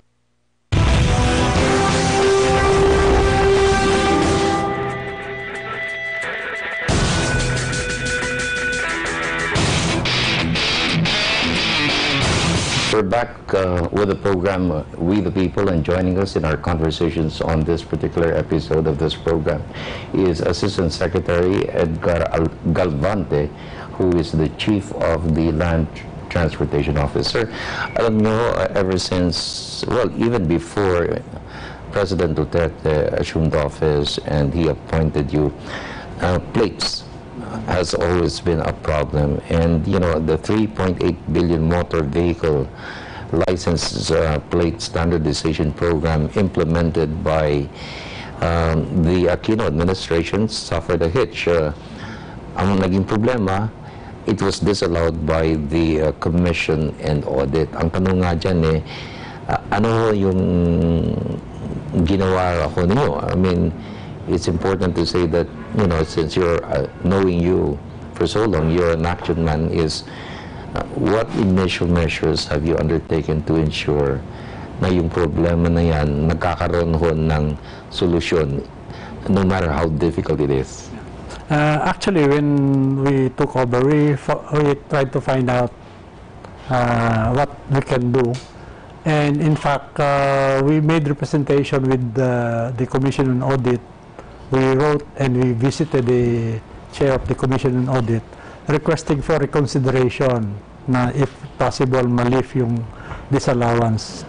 But we were told that they will base their decision on the decision of the Supreme Court, because there was this petition the Supreme Court filed But I think two congressmen, except that until now, the case before the Supreme Court has not been settled. But again, we cannot wait for kung kailan ito ma-settle. We don't know kung gaano pa katagal. So, given the instruction of the President and the Secretary, we embark on a procurement of another procurement separate from this. And we try to find out kung ano-ano itong mga naging cost ng delay para ma-avoid natin sa proseso. And we sought the advice assistance of yung mga nakakaalam. So we thought it best to pursue another procurement while waiting for the decision on these two cases. And within the month, we'll be able to sort of determine ano dito sa mga nag-offer ang kung pwedeng pag-awardan ng contract. I think there are among so many proponents, dalawa ang nag-qualify. And I understand we sent communication to ask their permission to check their facility. Abroad. Meron silang partners na Pilipino, inaalaw naman ito. But again, yung capability for them to produce what is in our yung aming terms of reference specification, we want really to check. Then, if we're satisfied, probably we'll award it to that supplier. What we hope to do is, within a period agreed upon, in fact, part of the terms of reference, that this company would install the equipment to manufacture the plates here in the Philippines and start producing the plates. This will take a little time, I think about 4 or 5 months. But sayang to set up the plant. So that within this 4 or 5 months, habang sineset up ng plant, since they have already the capacity to produce the plate, bibigyan namin sila ng authority na i-produce the plate. Kung ano yung matapos nila within the contract, para as soon as they finish, itong mga available plates na already will be distributed. Sir, when the contract was awarded to the company who is in question right now, ilan na yung plates na that were delivered and were actually deployed by the LTO? This is a previous contract. I understand this contract is supposed to cover the plate needs up to 2018. And I think the estimate then was about 15 million plates, both four-wheel vehicles and motorcycle. So that they're in the process of, delivering the plates. I understand 3.9 million plates have been delivered already, and they were about to deliver 2 million more. Except that they were demanding payment for the initial delivery. LTO was not able to pay them because there is this question by COA that yun nga na-disallow yung pagbabayad. Yes. I understand what has been paid is yung tinatawag na mobilization fee, which is about 15% of the total cost of the contract. So that ang sinisingil nung manufacturer is that yun lang na-deliver nila na about 3.9 million, mabayaran na. Between the mobilization fee and yung na-produce nila, mga 400 million or so yung mobilization fee, yung cost ng na-deliver nila, yung supposed 3.9 or so, mga ano na yan mga more than 600 million. So yun ang sinisingil nila so that they can deliver the next 2 million. Sir, yung sinasabi yung 15 million, di ba? And then if 3 million was delivered already, based yung procurement na ginagawa ko ninyo, is it still based on what was projected na 15 million plate numbers, or this will be more, and it will, and you know, the time table has been extended beyond 2018. It's like this, ano? We don't know how the case will go, but whether this is pro or con, ibig sabihin positive for them or negative for them, meron sigurong kailangan bayaran din kami doon sa na-deliver na nila. But itong ginagawa nating bagong procurement is not dependent on what the result of the case would be, no? But rather, mula sa dulo nitong kontratang ito, so that we can move forward, para hindi magkaroon ng duplication, no? And in fact, we'd like to follow yung, of course, we should comply with the instruction of the President and the Secretary that henceforth, pag bumili ka ng sasakyan, paglabas ng sasakyan mo sa kasa, nakakabit na yung plaka. That's what we're aiming for. So that once we've completed this procurement, available na yung plaka, we will see to it that yung pagbagong kotseng lalabas sa kasa, ika nga, nakakabit na yung plaka. Sir, in the meantime, the process is still on hold because, for one, the procurement has not been finished and the contract has not been awarded. So, what measures have you undertaken to ensure that registration, especially for new vehicles, is done immediately? Because I think that's one major concern which on several occasions, we met with the car manufacturers and agreed on adopting a very temporary measure. For example, it's always the case that paglabas sa factory ng sasakyan, meron ng tinatawag na conduction sticker. That's their authority to bring the vehicle from the plant to the showroom of the dealers. Yun muna ang ginagawang parang temporary plate. At doon nakabase, in fact, even the MMDA number coding, yun ending number doon sa conduction sticker ang ginagamit sa number coding. But ang aming caution sa kanila, and we have agreed on this, that yung authority is that for them to allow the buyer, kung nakabayad na sila na i-deliver yung sasakyan, madala lang sa residence nila kung saan man nila gustong dalhin. But not yet to use it dun sa ating streets habang hindi pa naka-register. Naka-register sa LTO. Yung conduction sasakyan. So, kahit na binigyan sila ng temporary plate representing the conduction sticker, kung hindi pa na sila na-issue ng ORCR, they cannot use the vehicle yet sa ating kalsada. But isang minamadali natin ito at nakatulong naman yung car dealers, car manufacturers is yung ibang dati-dating kailangang ipagawa sa LTO. Halimbawa, pag-i-encode ng mga sales report nila, no? Sila na ang gumagawa noon at ina-upload na lang sa system ng LTO. Medyo nakatulong ito sa pagpapaikli ng waiting time. But probably because of kulang din ng personnel at saka yung biglang dami ng bagong sasakyang nabibili, nagkakaroon talaga kami ng backlog. And we're addressing this by adding some personnel even through temporary employment. So it's not really the system or the process that is the problem right now. It's just that because you have a backlog and more people are buying vehicles, kaya ang akala nila may problema sa sistema. So it's a question of manpower really that you need to hire. Kung minsan may problema rin talaga sa system kasi yun nga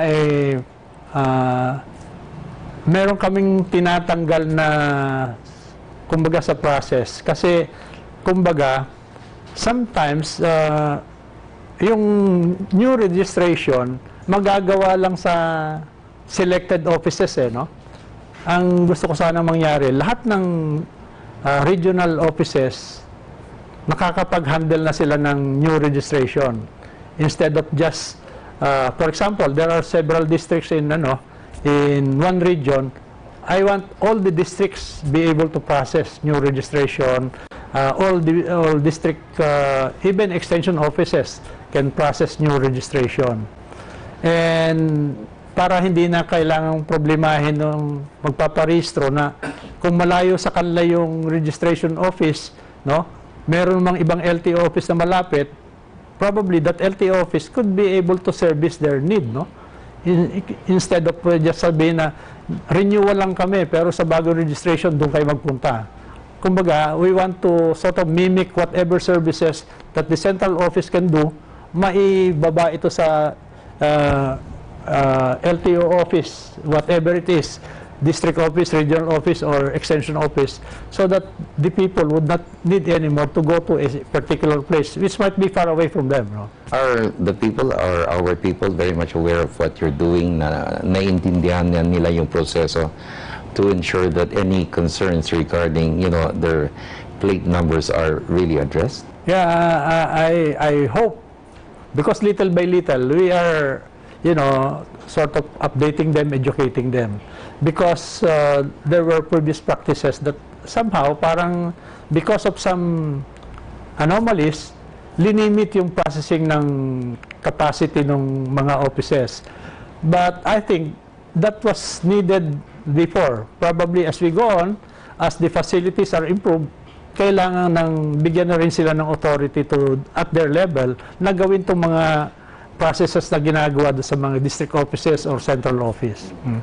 I think we really have to kumbaga disperse the services that is provided by the regional office down to the district and even extension offices. Sir, you made mention about the causes that led to the Commission on Audit to disallow the HUBA. Of course, there are concerns that may have been raised. If those what were the major concerns really? Ano ba yung naging problema dun? Again, some of them, I don't have the complete kung ano yung mga supposed kakulangan. Some of them are statements na yung capacity yung plant, tapos the process that was not observed like that. I don't know the particulars, but we can check. But again, yung mga kumbaga easily recognizable shortcomings, we make it sure that we're not going to repeat that mistake, So medyo mahigpit kami sa kumbaga pagkilatis ng capacity, and they comply with whatever is written in the procedure. Sure. Otherwise, they can be disqualified, or they may not, their offer may not be included. Sure. What are the most common concerns of car owners when they register in terms of securing the plate? Ano pa yung mga major concerns na sa akala nila hindi binibigyan ng solusyon ng LTO? Actually, isa dito, yung ating registration of vehicle, there is a requirement by law that this should be assessed for roadworthiness.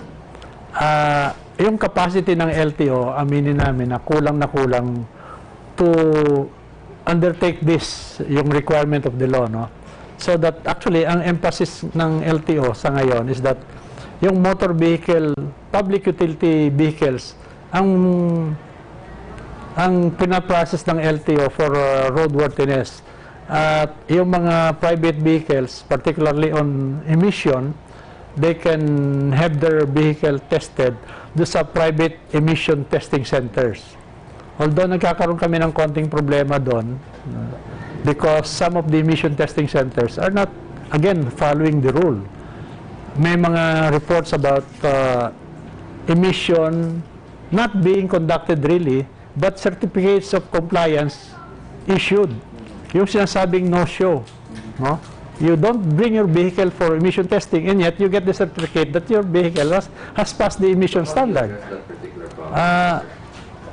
When they are reported, we investigate, and they are suspended or they're penalized, or even their authority revoked. But at this time, the OTR is the one sort of supervising these emission testing centers with the help of our regional offices. Dati-dati, at the central office of LTO, kami nagbibigay nung authorization for them to conduct the business. But sa ngayon, it was DOTR which is doing this. Sure, just a final question. This has been a very interesting conversation with you. In terms of the procurement process or even the bidding, as it is, ano ba yung target niyo in terms of the approval and the award of this of the procurement?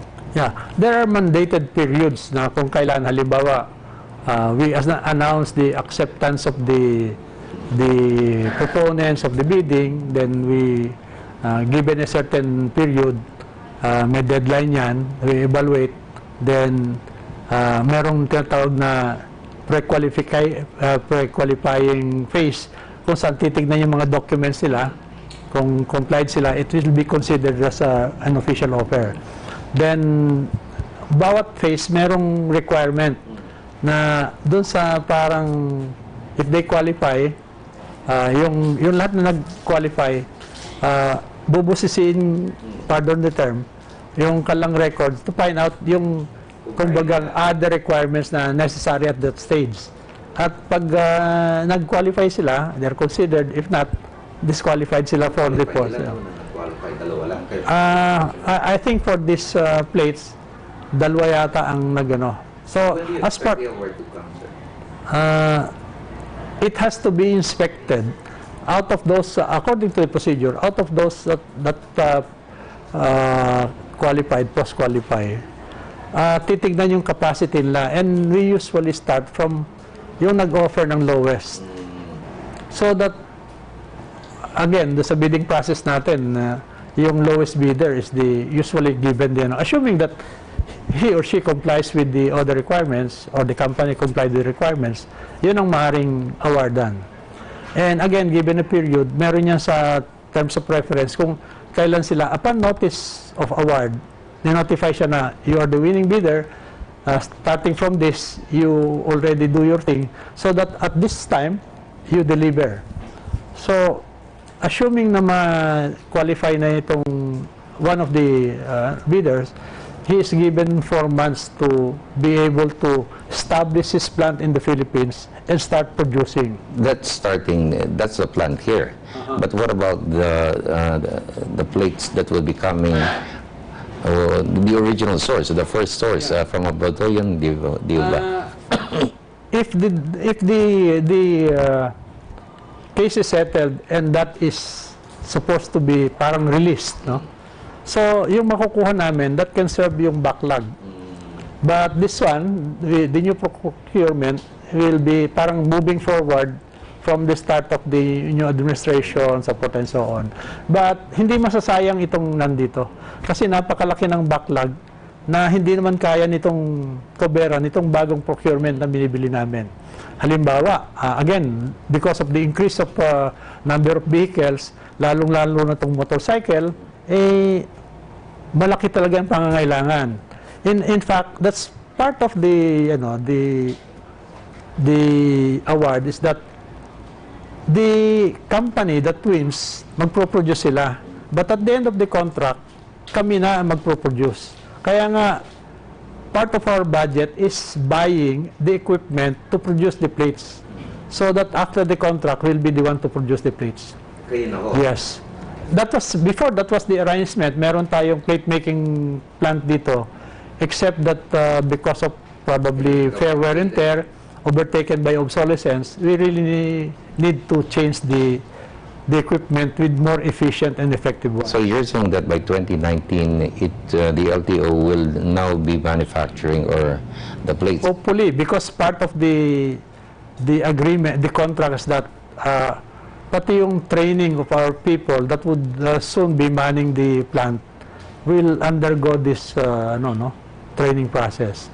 And hopefully at the end of the contract, we now have sort of learned acquired the capability of producing the plate by our own.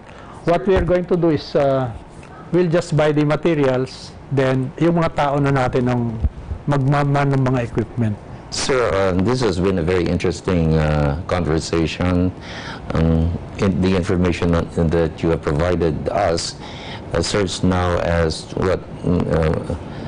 as the message to our people to be educated on what the LTO is all about, what you've done, and having addressed the plate issue and even the licenses of drivers. So just a final word from you, sir. Yeah, thank you, Freddie, and your station for allowing us this opportunity to explain what we're doing, and we are seeking the further patience of our clients, our people, and be assured that we are attending to the concern of this motorist, the riding public. And again, we would like to promise them kung sana wag nilang patronizing yung nag-o-offer ng quick solution or quick offer of service where they have to pay extra. Again, may I emphasize that kung sino man lumalapit, kay taga-LTO man o taga-labas, you don't have to pay what is not receipted or what is not reflected in the receipt. We don't want to tolerate sort of any anomaly here. We'd like to be proud that sa susunod na mentionin ng LTO, hindi to kasama ron sa mga, you know, as the others, no? No one wants to have their agency mentioned as the center of anomalies. So again, Freddie, thank you very much. Thank you, sir, for joining us. That was Assistant Secretary Edgar Galvante, the Chief of the Land Transportation Office, having provided the key reforms over the past year that he has been in office after having been appointed by the President. Well, I guess it's our duty to be partners in working with the LTO and other government agencies to ensure that government delivers the services that we all deserve. For we the people, this is Freddie Obando saying a pleasant day to all of you.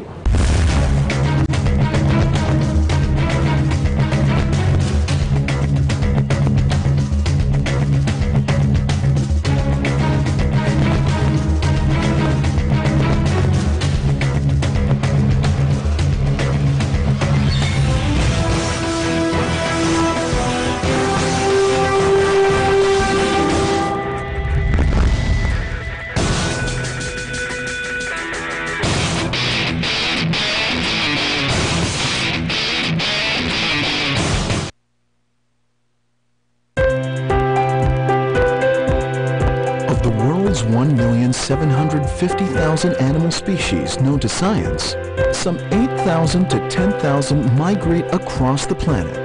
They travel across borders and territories, on land, in the skies, and the world's oceans in their bid to seek food, nesting, and rearing grounds. Sadly, these migratory animals face various dangers along the way, most of which are caused by human activities. Migratory animals are important to the Earth's biodiversity and in maintaining nature's balance. Their incredible and sometimes intercontinental journeys also provide joy and inspiration to people around the world. Because migratory species travel across political and territorial borders, their conservation and sustainable use pose a challenge that cannot be addressed through independent action of one country. The Convention on the Conservation of Migratory Species of Wild Animals, or CMS, is the global environmental treaty that brings together the range countries of migratory animals. The United Nations-backed convention lays the legal foundation for internationally coordinated conservation action for the world's migratory animals across their entire migratory range. By joining the convention, countries become a part of a community of nations with access to the latest scientific know-how and guidance on how to best conserve, protect, and sustainably use migratory species and their habitats. Southeast Asia is home to a significant number of migratory species, but these face extinction due to several threats. In the East Asian Australasian Flyway, Indonesia, Myanmar, the Philippines, Thailand, and Vietnam have the highest number of globally threatened species affected by overexploitation. The survival of migratory species depends on coordinated conservation actions by all the ASEAN countries and beyond. CMS has tailored instruments to conserve these species. To date, the Philippines is the only CMS member in the region. The Philippines acceded to CMS in 1993, belonging to the Oceania Regional Group. The Biodiversity Management Bureau of the Department of Environment and Natural Resources oversees the implementation of CMS in the country. As a party to CMS, the Philippines has become a signatory to 3 CMS Memoranda of Understanding for the conservation of marine turtles and of the Indian Ocean, dugongs, and sharks. Our national policies on wildlife and fisheries protection have been aligned with CMS objectives. We have participated in international and regional initiatives and bilateral agreements for the management of transboundary marine protected areas. We have 4 designated flyway network sites declared as conservation areas. Our accession to CMS has paved the way for pursuing collaborative research across the range of migratory species and access international cooperation and conservation funds for migratory species projects through our partner organizations.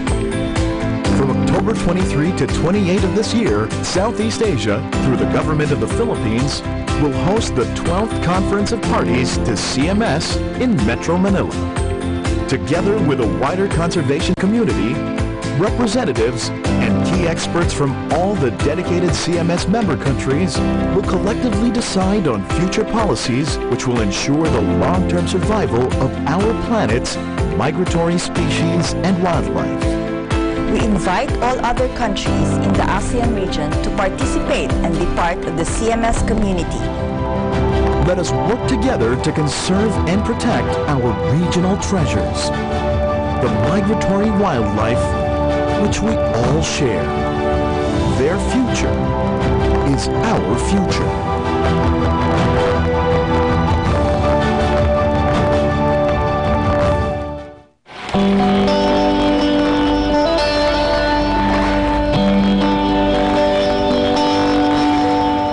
Ako po si Bella Reyes.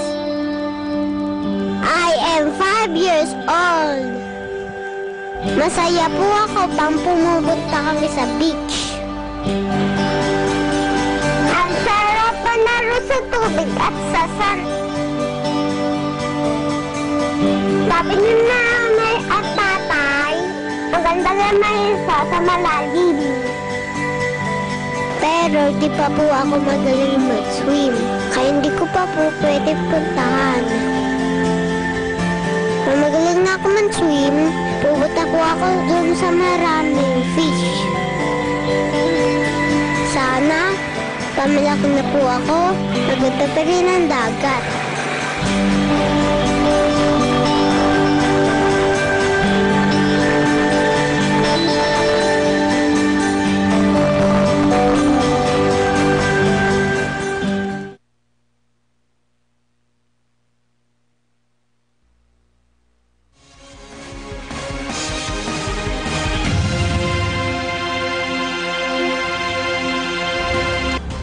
I'm Chrissy Dematula, giving you the latest stories from GNN News Information Center. Here are the news. President Rodrigo Duterte has been in power for more than a year, and survey shows majority of Filipinos still approve and trust him. According to a recent Pulse Asia survey, 80% of Filipinos still approve of the president's work. Here is the report. Apparently, as the Pulse Asia rating has shown, that there seems to be an enormous amount of appreciation for the president, not just from a particular isolated report. That is the statement of the palace following the latest results of the Pulse Asia survey, which showed that President Rodrigo Duterte retained his big majority approval and trust ratings. In its Ulat ng Bayan National Survey, conducted from September 24 to 30, Pulse Asia found that 80% of the 1,200 adults interviewed approve of the president's work and trust him. However, this is slightly lower than June 2017's 82% approval rating.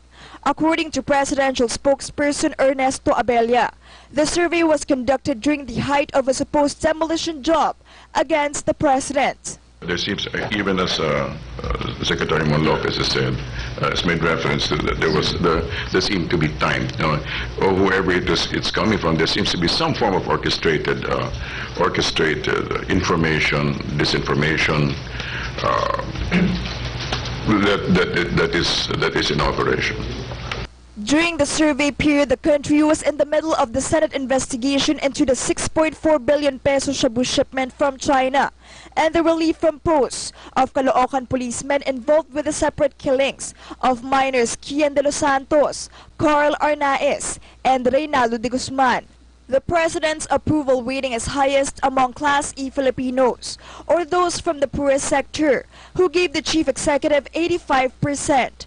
Vice President Leni Robredo, on the other hand, obtained 55% approval and 57% trust ratings, which shows majority of the respondents deem her as very trustworthy. For GNN, the Global News Network, this is Chrissy de Matula.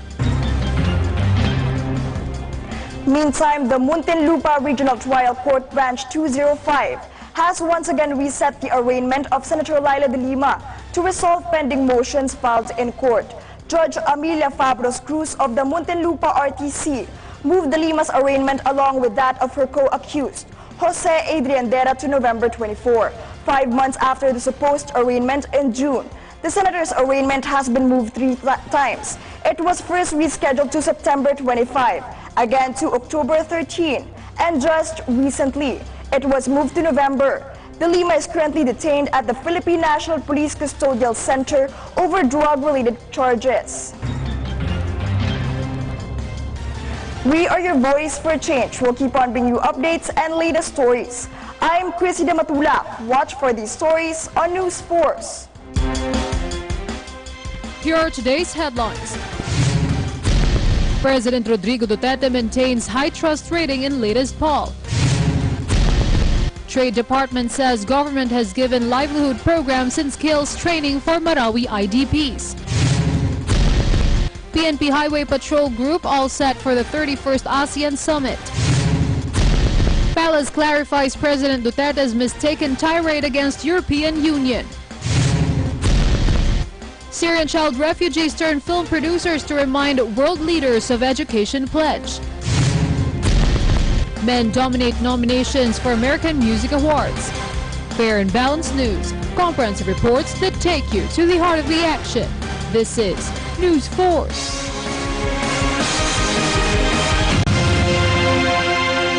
The all-new Ogawa Master Drive. Satisfaction in every way. Delivering a comprehensive back massage. With master-like precision in every motion.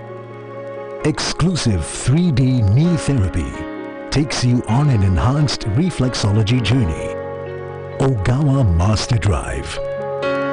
Reflection of a true master. Introducing the new bike M20 with Ultra Space.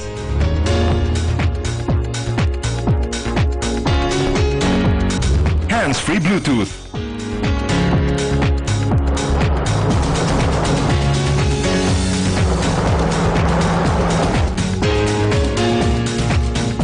LED light sets.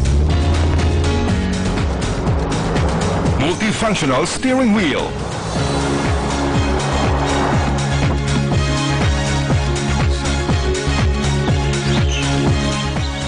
Electronic power steering.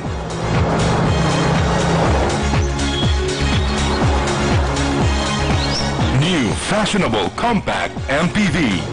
Experience the bike M20.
For more details, please call your travel agents or visit China Airlines website at www.china-airlines.com.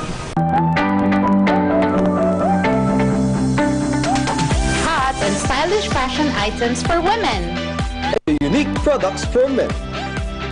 Be in your top shape with health and wellness. Grab and get with your Get Go gadgets. Be anywhere around the world with easy travel. Brighten someone's day with our gift and souvenirs. Amazing items for our precious pets. Road safety essentials with our automotive parts. Make your everyday living worthwhile with home and living. Special gifts for our little ones and kids. Complete your shopping experience with our nationwide free shipping with no minimum amount needed. Online shopping experience has never been this good. With quality products and fast transactions, Easy Mall is all you need. Easy does it!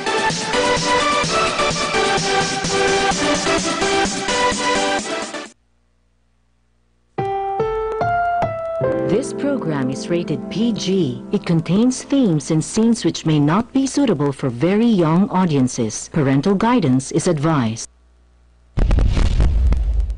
Be advised that the views and opinions of the hosts and guests do not reflect those of the station.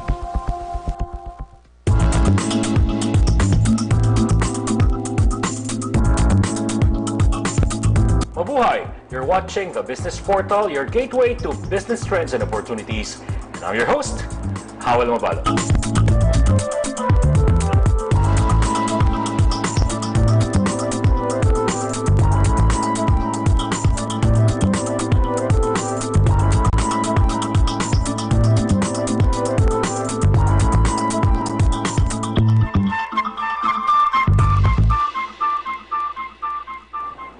Mabuhay! You're watching the Business Portal on the Corporate World every Friday from 12 p.m. to 1 p.m.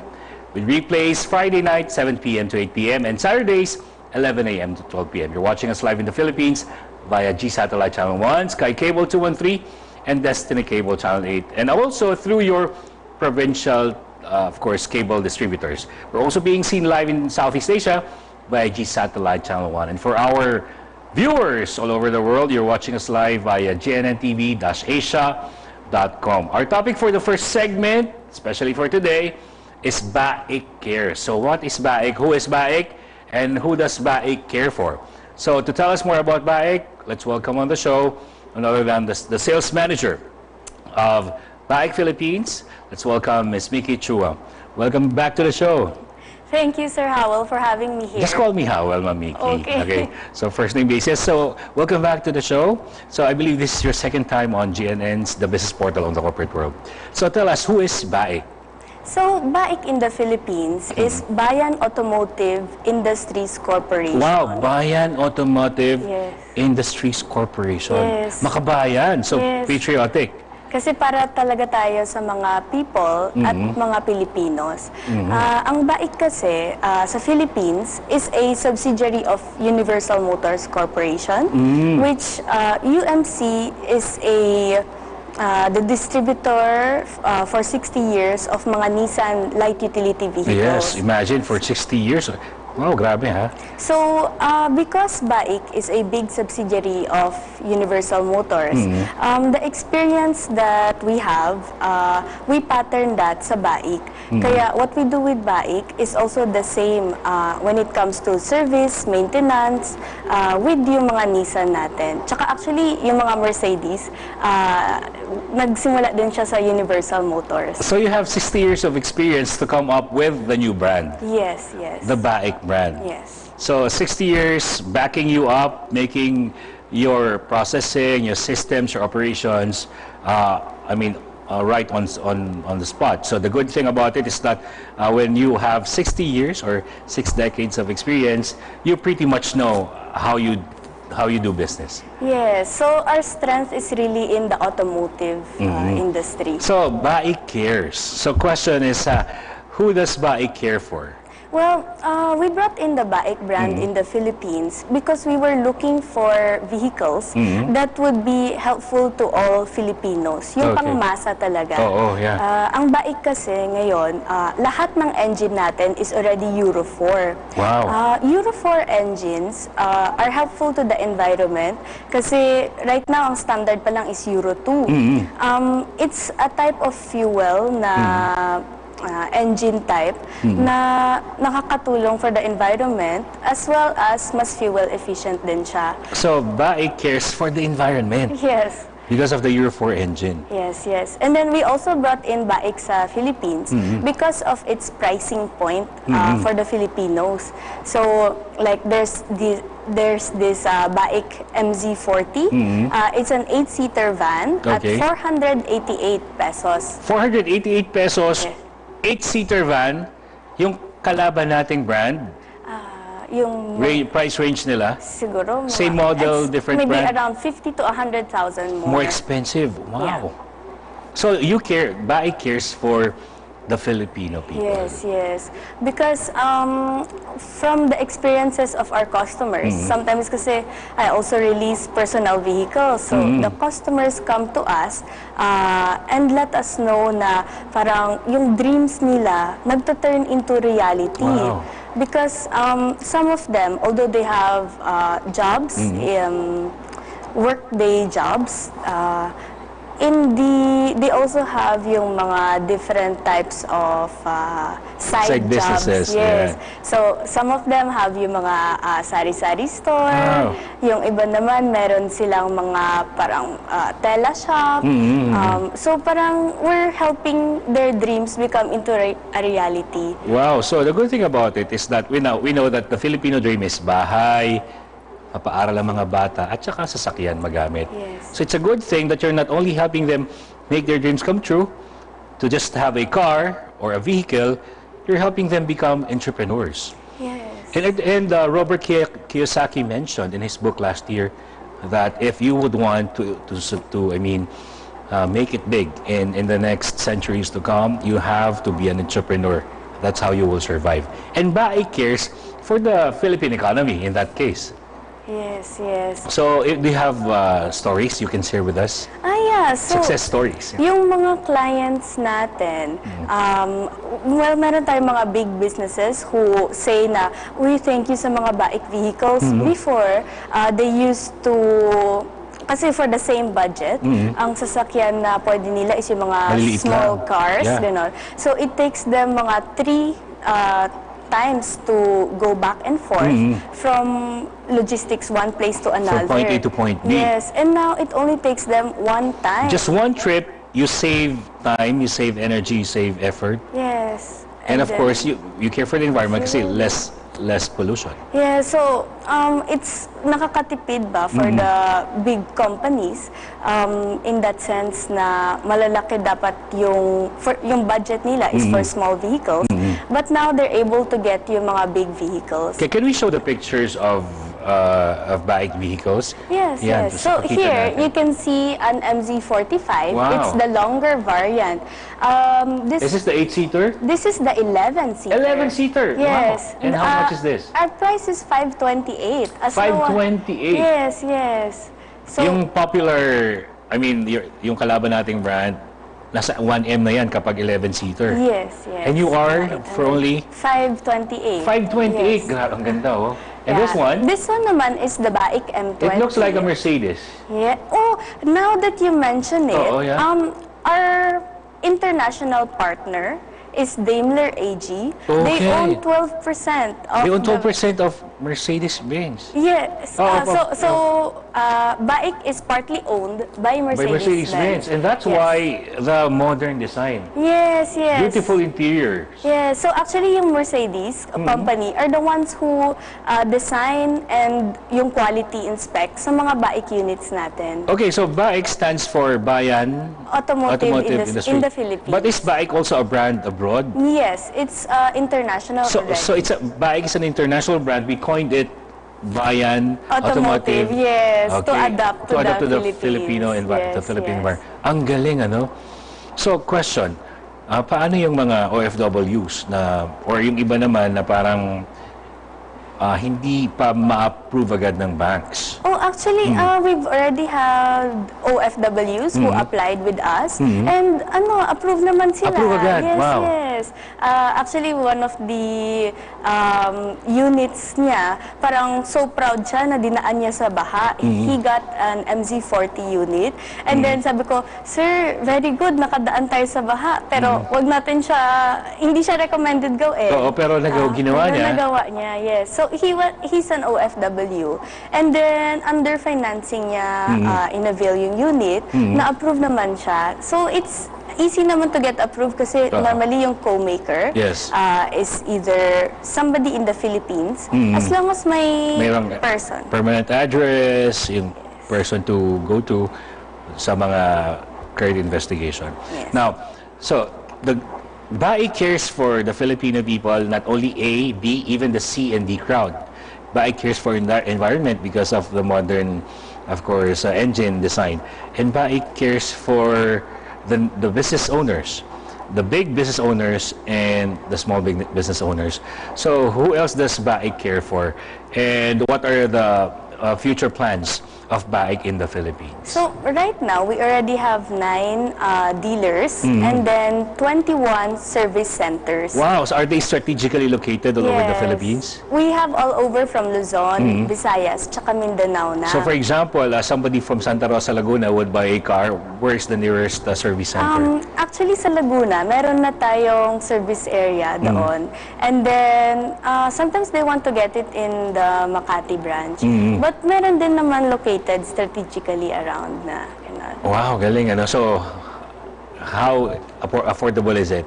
The initial cash outlay when they apply for bank financing? Yung financing natin, we're very proud to be accredited with most major banks already, almost all.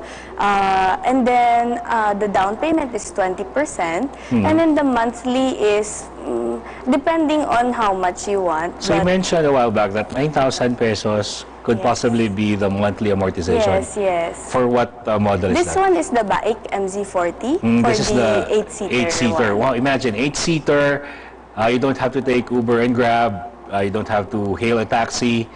You just have to bring your own car. Yeah. So, ayun, yung mga stories ng mga clients natin na dati nagko-commute daw sila to bring their yung mga gamit nila, yung mga binebenta nila. So, medyo mabigat din kasi yun, mga either yung teletype or mga medicine. Yung mga, for example, they would go to Divisoria, tapos dadalhin nila yung mga raw materials to their shops. Yeah. Could be very, could be a hassle. So now, parang we're really helping turning the dreams of the Filipinos into realities na mas mabilis ang buhay at saka nakikinabang din sa kanila. I agree. There was a time when, well, it is considered a luxury to have a car.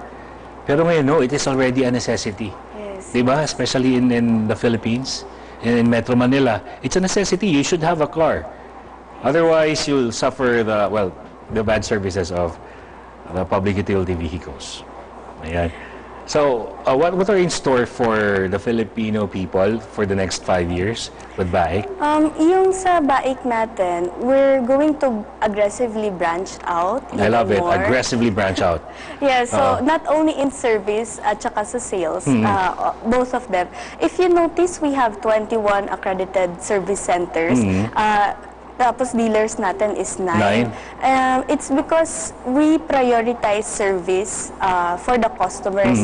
Parang if you get a BAIC unit, one of the things that is very important to us is servicing your vehicle. I agree. So, in fact, after sales service is what determine the satisfaction of a customer. Whether they'll be repeat clients or whether they'll be referring you to their friends would be up to how well you serve them after sales. Yeah, and then in our Makati branch already, we're offering to all different brands to have their vehicle service. So parang ang strength kasi natin is in service. Yes. So we've had vast experience in that case. Imagine 60 years of experience with Universal, and of course those people who are mechanical engineers and mechanics are of course well experienced as well in their industry. Now the question is your after-sales service affordable? Because we know that other brands make their service so affordable. Yes, actually, I was so surprised. We now have it's called Baik Cares packages, PMS packages. We're able to ship you are in the Philippines. Now, these parts come all the way from 3,000 to 25,000. And the range all over the world, yes. So, from 3,000, 5,000, up to 30,000 kilometer. And then the price overall of all of those parts is mga 4,000 pesos. All of those PMS na. Wow. And then I had to double check. You are the most affordable. Yeah, I had to double check with our management kung tama ba yung computation. Because normally, just to have your unit serviced is already, one PMS pa lang is already 6,000. I agree, even more. Yeah, here we are having all of these parts all the way to 25,000 from the start. You just have to spend 4,000 for the parts. For the parts, yeah. Wow. So parang the reason why hindi na din natin kailangan ng section sa Banawe or anywhere is because the genuine parts are so affordable as well. already. Yes. Well, affordability is one thing. Are they reliable?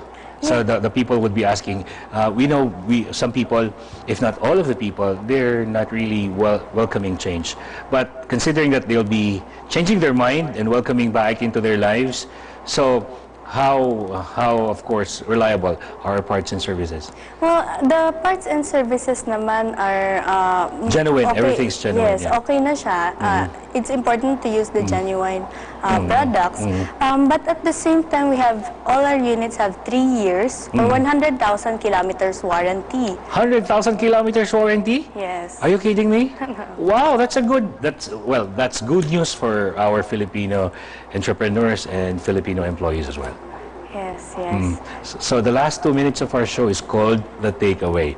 So Baik Cares, let's of course invite our Filipino friends, our kababayans, to open their arms so wide and welcome back into their life. Have a family car, a vehicle for their business, and of course make their dreams come true. Thank you for watching the show today. We would like to tell you all about Baik. Pwede po kayo pumunta sa Baik Philippines Facebook page natin para makita niyo po yung mga iba't ibang mga kakayahan ng mga Baik natin. Tsaka actually sa Baik Philippines Facebook page, you can also see yung mga reviews ng mga actual customers natin. Yeah, that's a good thing. Some customers have actually made their own Baik group already. Okay. And then they always tell me about proud na proud kami sa Baik unit namin. Very happy kami, ganon. So parang we would want to branch out and reach to everybody so that everybody's dreams can also become a reality. I love it. I love it. Making dreams happen, making their dreams a reality. Baik cares not only for the Class A and B, they care for every Filipino. So with that, thank you so much, Ms. Mickey. Thank you, Sir Hawa. And more power to you and your organization. Don't go away. We'll be right back.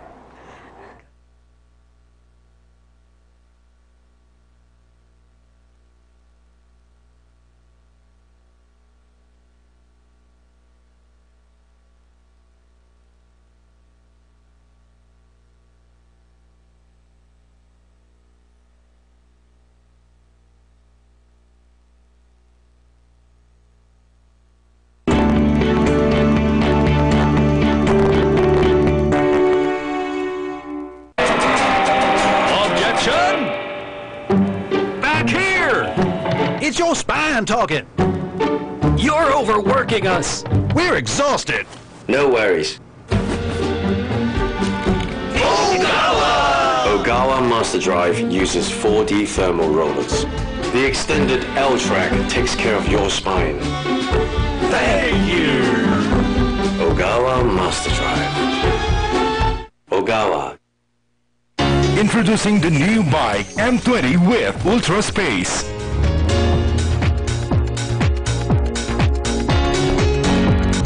hands-free Bluetooth.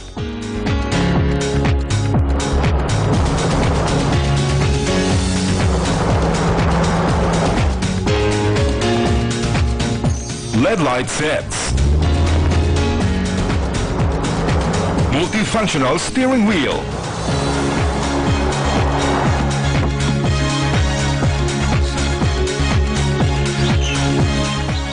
Electronic power steering.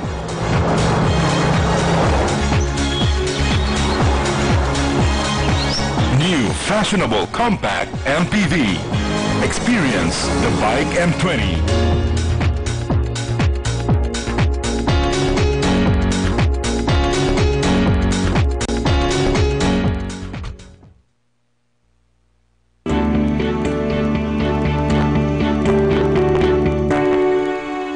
Welcome back to the Business Portal on the Corporate World. You're watching us live in the Philippines via G Satellite Channel 1, Sky Cable 213, and Destiny Cable Channel 8. 11 a.m. to 12, no, that's 12 p.m. to 1 p.m. every Friday, with replays every Friday night, 7 p.m. to 8 p.m., and Saturdays from 11 a.m. to 12 p.m.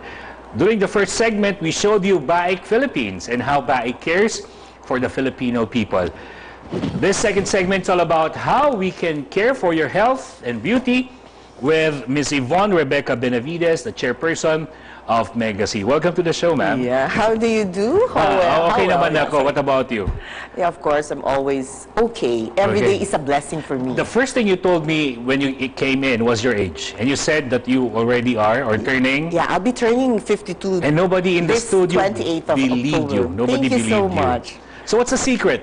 A secret? Well, of course, it's a grace from God also.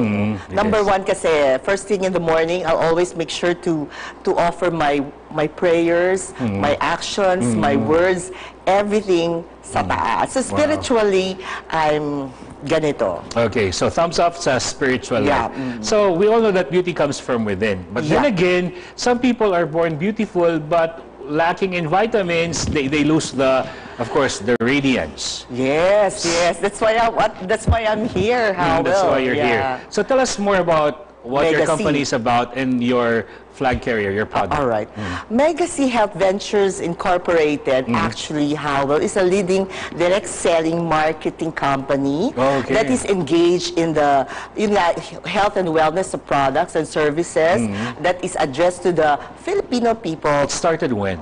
Actually, minana ko na to nung, well, it used to be actually 90, to be so sure, it's 2009. Okay, so 2009. It used to be MLM. Okay, we know that MLM is a multi-level marketing business. Pero nung minana ko na, I became the manager 2011, GM, February of 2011. Okay. What I did, Howell, I parang inano ko na to be a direct selling na lang. So you reformatted the system? Yes. Instead of doing multi-level market, you went direct marketing. Right. MLM has become a one of the most controversial issues in the early 2000s. Right. So it's a good thing that you shifted. I shifted para naman a lot of people can afford the product. Okay. Kasi pag alam mo naman pag MLM, di ba? Patong-patong mga presyo. I agree. So because before you can even pay for your people who are part of the MLM or the networking, of course, industry, you have to charge them twice or thrice. So let's talk about, you can show this. Your proud babies, Megasi. What is sodium ascorbate Megasi? Megasi is a non-acidic alkaline base, and it's in veggie capsule. Okay, so non-acidic alkaline base. We know that people like me, for example, who are experiencing hyperacidity. Yes. Hyperacidity gets triggered by vitamin C because of the acidic content. Yeah. Kasi alkaline, it will make your it has healthy, kumbaga, pH level. Okay, it balances your pH level, your body's pH level. Therefore, it will not trigger hyperacidity. Right, kaling mo But give you the benefits of the vitamin C. The benefits. Number one is, of course, it fights your stress. Okay. It fights stress. It boosts your immune system to avoid colds, cough, and allergies. Okay. It also strengthens your immune system to prevent cancer. I agree. Yeah. And meron pa, experience better digestion. What about sleep? Of course, mga insomnia. Yeah, oo. So one of our most popular doctors who've been visiting us in the past 3 years was Dr. Liberty Cabardo Solon. And often she would say that the body has the natural ability to heal itself if the body's immune system is at its high and at its peak. Yeah. Unfortunately, but we cannot actually, we cannot manufacture vitamin C in our bodies. Hindi mo naman kayang makuha sa lahat, sa pagkain, no? Sa food.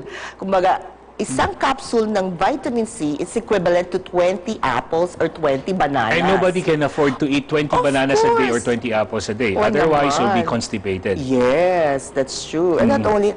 And it's very expensive. Saka time is the essence. I agree. And you just take, okay ka na. At sa Philippines kasi, the census would show, studies would show, na instead of families buying fruits and vegetables, they would just buy karne o isda at kanin, because that's the basic necessity for people to survive, carbs and some protein. And not only that, excuse me, when you take 2 cups of vitamin C every day, it increases the nutrients that you get out of the food that you take. So not all of the nutrients we take in are absorbed by the body. But if you're gonna take 2 cups of vitamin C, mas na-double yung nutrients sa katawan mo. And I think your product supports the claim of Dr. Liberty Cabardo Solon, which means she said that prevention is better than cure, which means you have to have a healthy body, have enough sleep, and make sure that your body is capable of resisting or at least fighting off bacteria and other microorganisms. And of course, it also smoothens your skin. That's why at 52 years old, I asked you one blatant question. I asked, have you been untouched by of course, cosmetic surgeons? And you said, none of them has. You've never been under a knife. That's a good thing. I have no plans, actually. Well, no matter what. And the secret was prayer and vitamin C. Yeah. Yeah. Okay. We know that the most recent... And of course, if you're always a very positive mental attitude, that's one of the... Also. Well, some people are thin and they lack radiance. Some people may be a bit over what's of course capable, ideal weight, and yet they are radiating with health. Yes. So has weight something to do with health? Of course. Also, like for me, I also try to go to the gym once in a while. Okay, so that's a good thing. At least twice in a week. So prayer, exercise, vitamin C. What about how many hours of sleep? At least for me, at least 5 or 6 is fine with me. Good for you.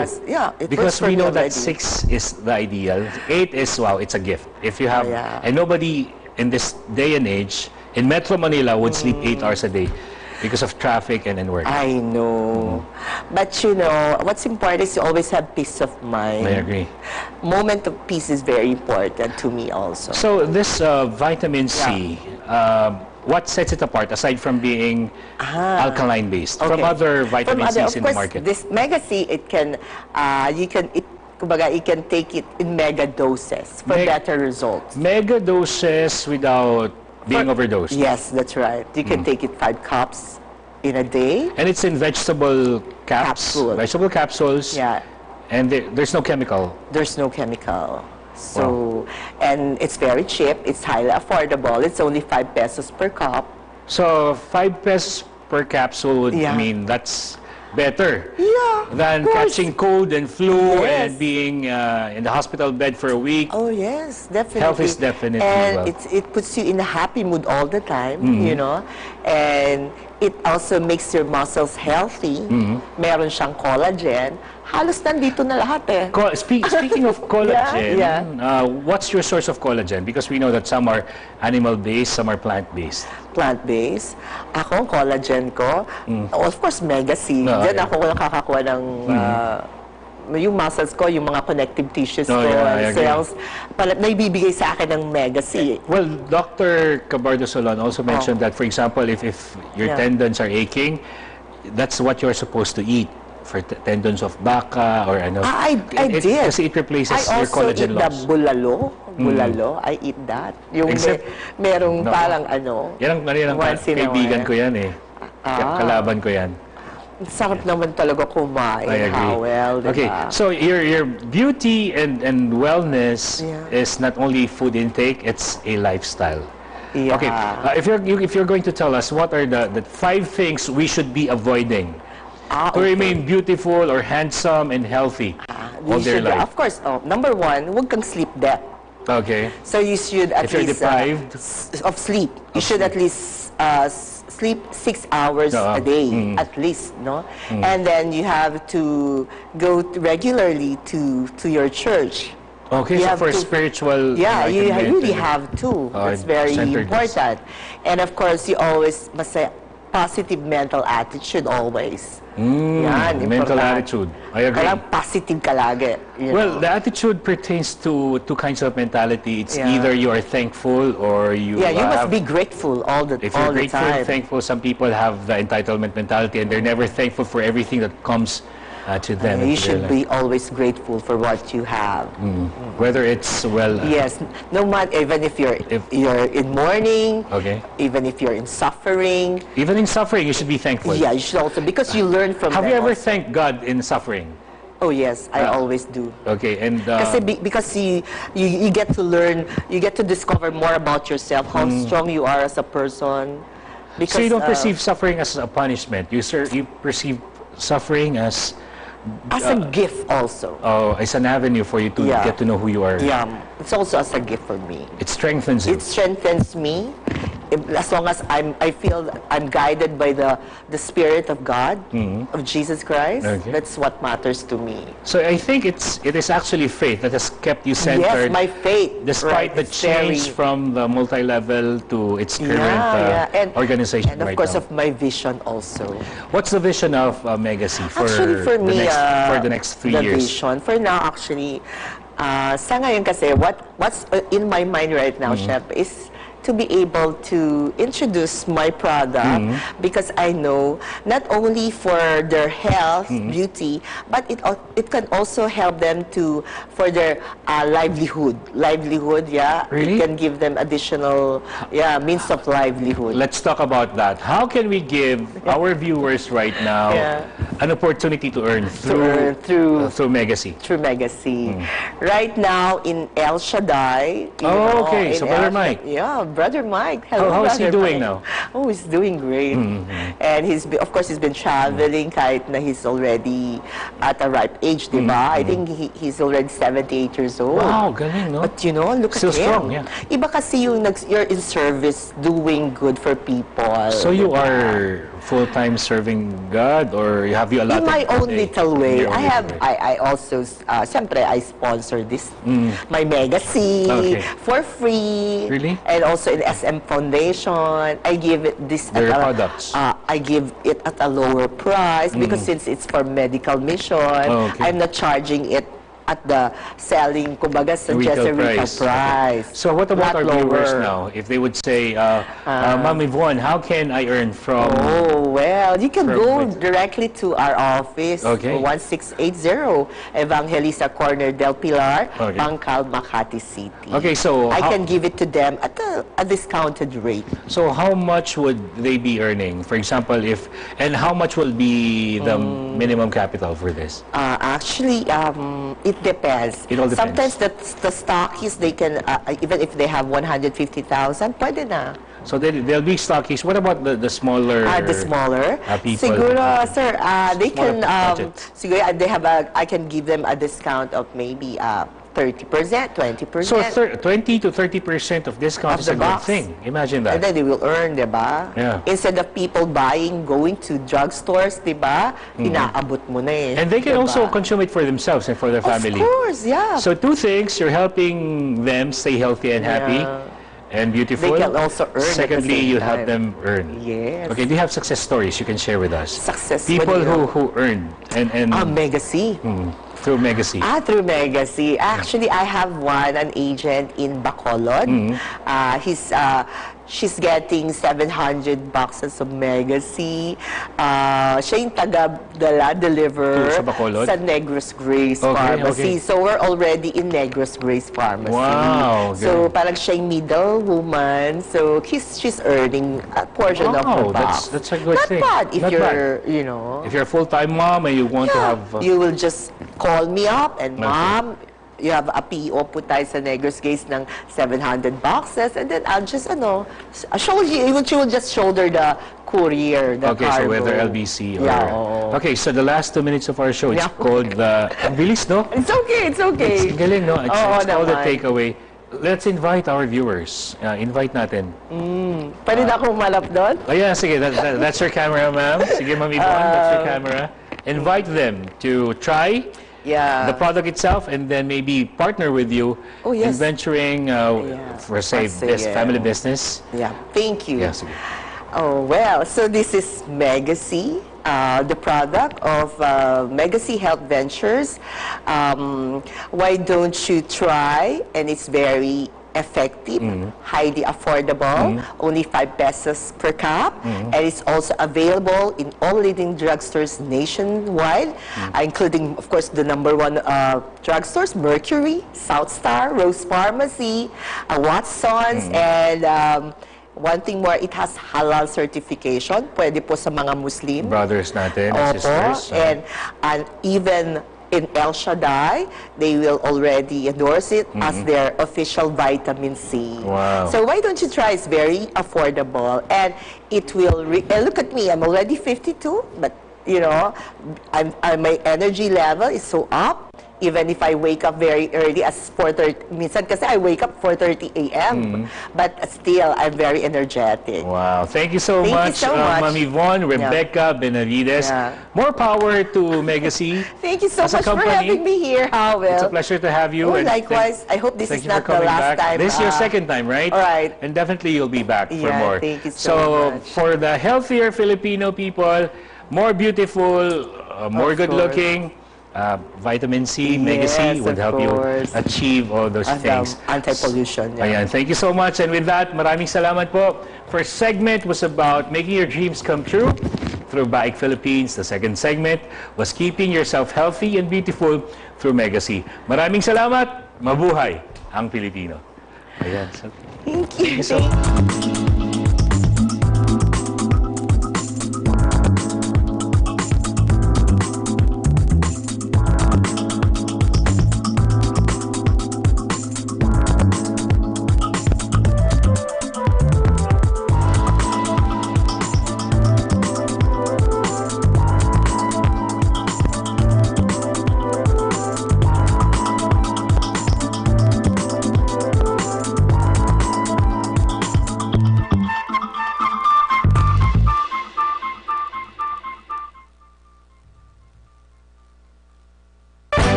Zamboanga del Norte deserves to be looked at with new eyes, because for a long time, we were like creatures who viewed things without really seeing.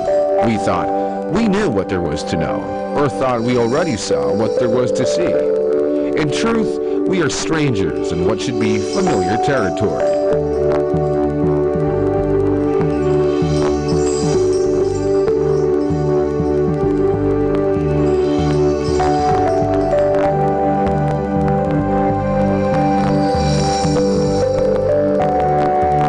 Zamboanga del Norte, a nature-endowed province.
So next time you take a trip, be it for business, pleasure, or plain education, just remember that the roads to adventure are never distant.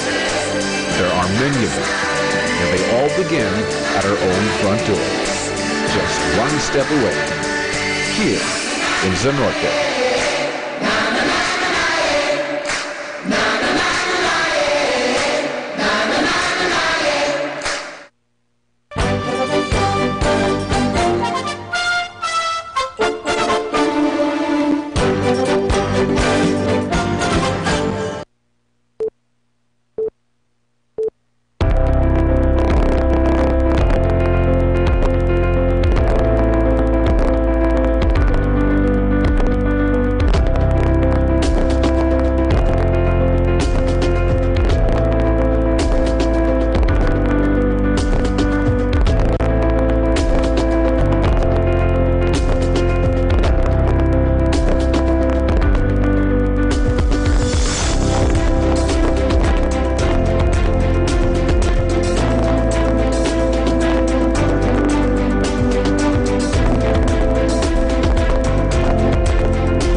Aldo harapan mengke kang pie Duluman kat magkanta pasalamat ting miye Pang pang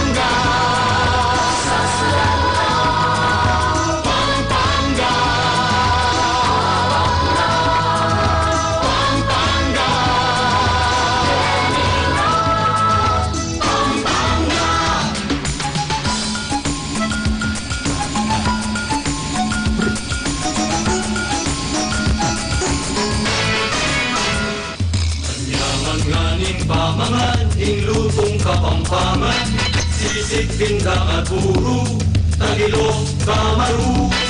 Mga sanggulang lang, kilo, pangat at satu, pansit, luglug, talangga, birigi, pesa, umang.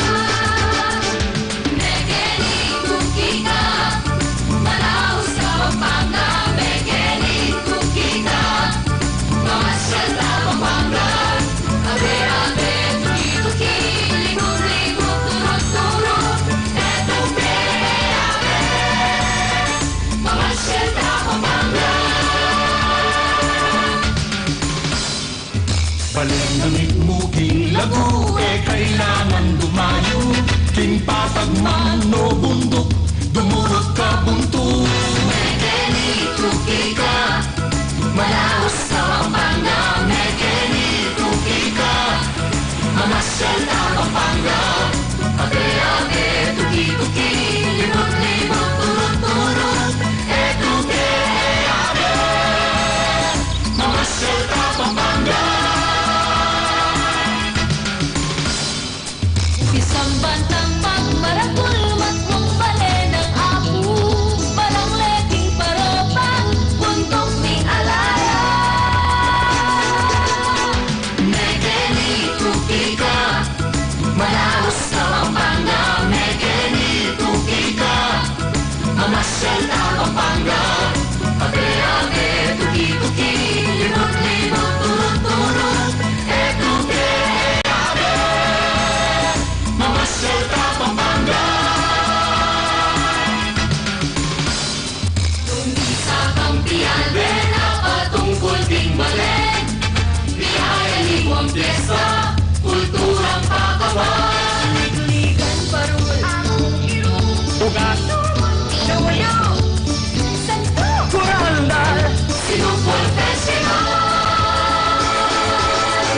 Mekeni, kukika, malaos ka Pampanga, Mekeni, kukika, mamasyal ka Pampanga, abe-abe, tuki-tuki, libog-libog, turot-turot, etuke, abe, malaos ka, mamasyal ka Pampanga.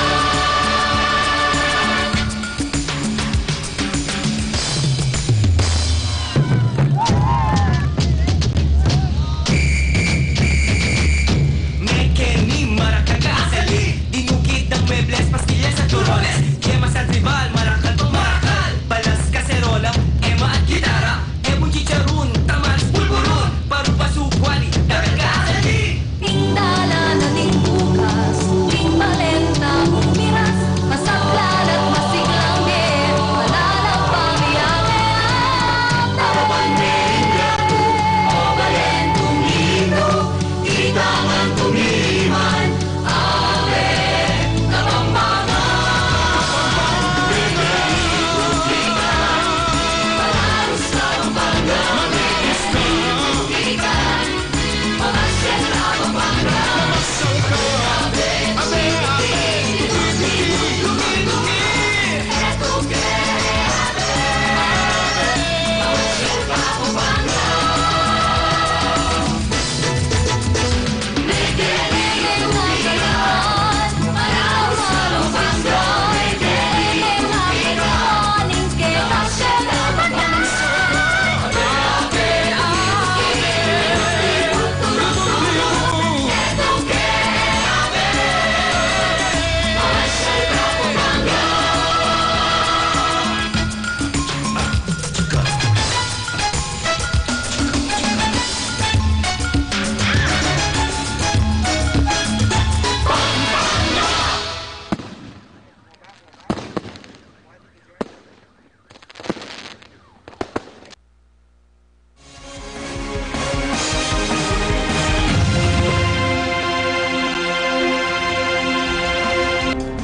I'm Chrissy Dematulap, giving you the latest stories from GNN News Information Center. Here are the news.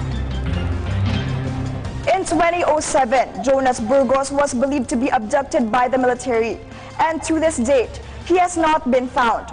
On Thursday, the remaining suspect in the abduction of Burgos, Major Harry Balyaga Jr., was acquitted from arbitrary detention by the Quezon City Regional Trial Court, Branch 216. JC Cosico has the details of that story. They will continue seeking for justice. This was the statement made by J.L. Burgos, younger brother of abducted Jonas Burgos. Ganun din, nandito kami para papanagutin ang mga utak ng pagdukot sa kapatid ko. Pero kung makikita mo yung support mula sa iba't ibang grupo, mula sa pamilya ng mga desaparecidos, wala kaming choice eh. Wala kaming choice kundi lumaban at ipagpatuloy ang paghahanap ng hustisya. Jonas Burgos was believed to be abducted by the members of the military in 2007 during the term of former President Gloria Macapagal Arroyo. He was reportedly connected with the Alyansa Magbubukid ng Bulacan, local chapter of Militan Kilusang Magbubukid ng Pilipinas. To this day, he has not been found. On October 12, the Quezon City Regional Trial Court Branch 216 has acquitted Major Hari Balyaga, the only remaining suspect in the abduction of Burgos, not guilty of arbitrary detention. Thus, the younger Burgos showed disappointment. Frustrating talaga siya sa pamilya, sa nanay ko, sa asawa ni Jonas. Talaga siya, nakakapanghina. Burgos also slammed current Armed Forces of the Philippines Chief of Staff General Eduardo Año, saying he was one of the people behind the abduction. In 2013, the Justice Department, through a decision, dismissed charges against Año and other army officials over the abduction incident. Meantime, Burgos said that they are in constant talks with the Human Rights Commission and their camp is studying further legal remedies to resolve the case. For GNN, the Global News Network, this is JC Cosico. Meantime, the Alliance for the Advancement of People's Rights, or Karapatan, condemned the decision of the Quezon City Regional Trial Court Branch 216 to acquit Major Balyaga from arbitrary detention, the only remaining suspect in the abduction of political activist Jonas Burgos. According to the group, the acquittal is a manifestation of the prevailing climate of immunity in the Philippines. Thus, they are seeking for justice, asking the government to take action against those accountable over the incident. Mentioning current Armed Forces of the Philippines Chief of Staff, General Eduardo Año, Burgos was a political activist abducted in 2007 during the term of former President Gloria Macapagal Arroyo, and up to this date, he has not been found.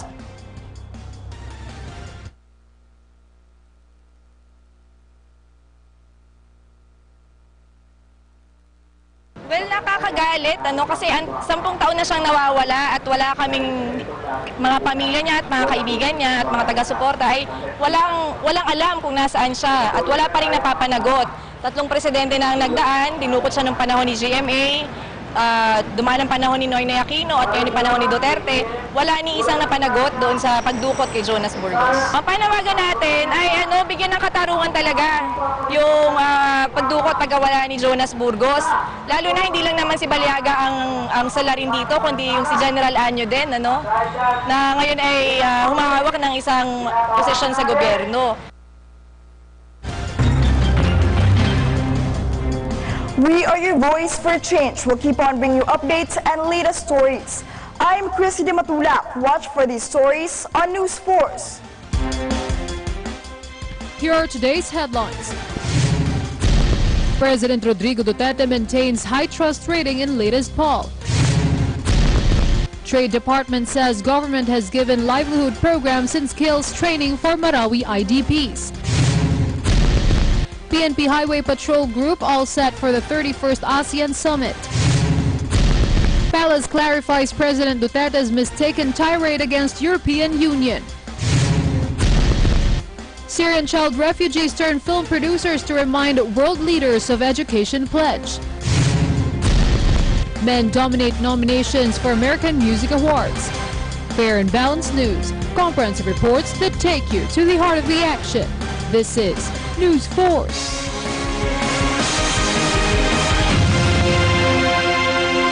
The all-new Ogawa Master Drive. Satisfaction in every way. Delivering a comprehensive back massage. with master-like precision in every motion. Exclusive 3D knee therapy takes you on an enhanced reflexology journey. Ogawa Master Drive. Reflection of a true master.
For more details, please call your travel agents or visit China Airlines website at www.china-airlines.com.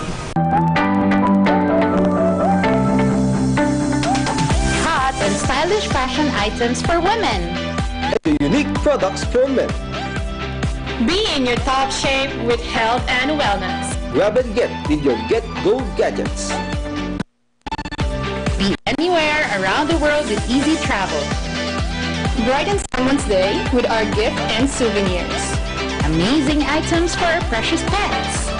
Road safety essentials with our automotive parts. Make your everyday living worthwhile with Home and Living. Special gifts for our little ones and kids. Complete your shopping experience with our nationwide free shipping with no minimum amount needed. Online shopping experience has never been this good. With quality products and fast transactions, Easy Mall is all you need. Easy does it!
The Philippines is one of the 17 mega-diverse countries in the world.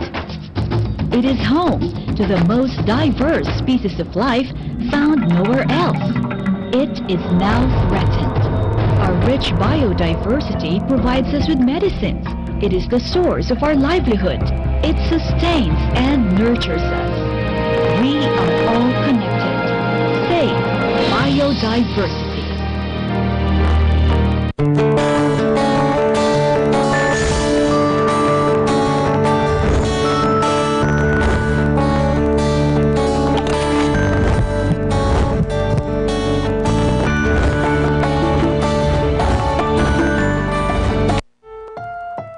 This program is rated PG. It contains themes and scenes which may not be suitable for very young audiences. Parental guidance is advised.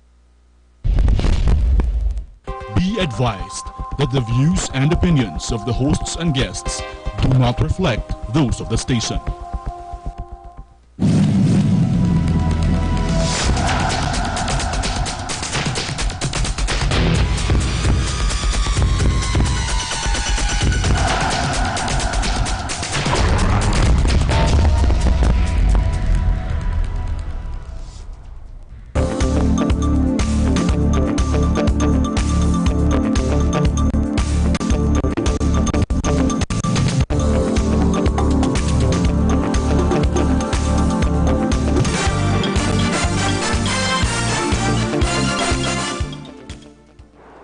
Magandang gabi po sa inyo lahat. Welcome to our show, Heartbeat Live. I'm your host, Ray Orosa.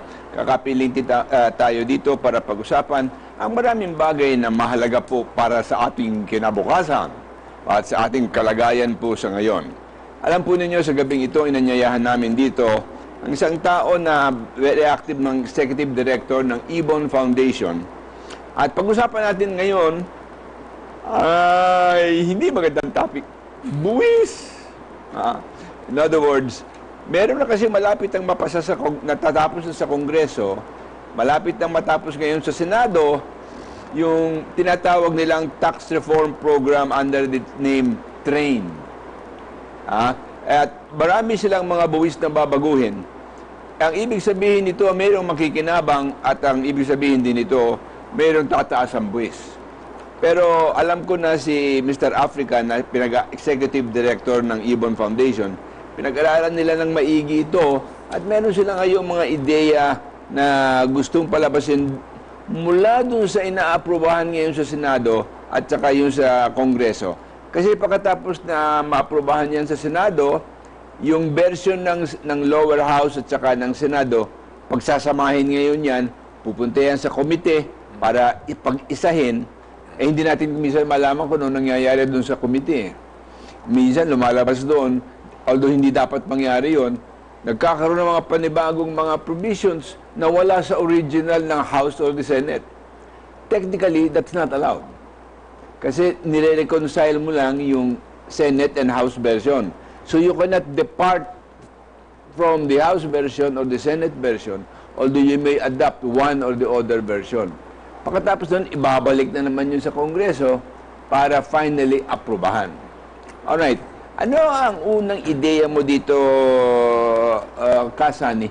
What is your first impression of this TRAIN or tax reform program na tinutulak ng Department of Finance?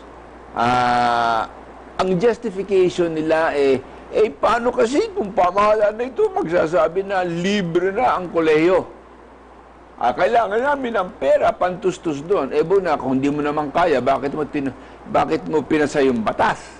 So the question that I will ask you is, do you agree with that kind of justification? Okay.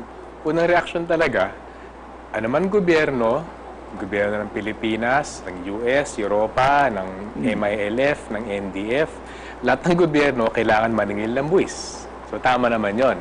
Ang tingin namin dapat mapuna doon sa trend, ang sinisingil na nila ng buwis ay yung mga walang kakayanan magbayad.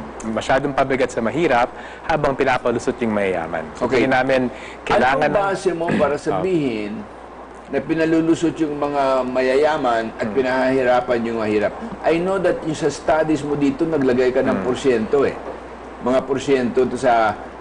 In other words, pero depende ko anong version ang mapasa. Okay, can you explain to the people bakit mo why did you come to the conclusion na pahirap ito sa mahirap? Sige. May tatlong version nga ngayon. Yung version na pinasa ng lower house ng Kongreso, yung version na pinasa ng Senado, at yung version na pinipilit ng Department of Finance. Sa tingin namin, ang pinakamahalaga pag-aralan dyan, sa totoo lang, ay yung version ng Department of Finance. Unang-una dahil sa kalakhan, pinasa ng Kongreso, yung version Department of Finance.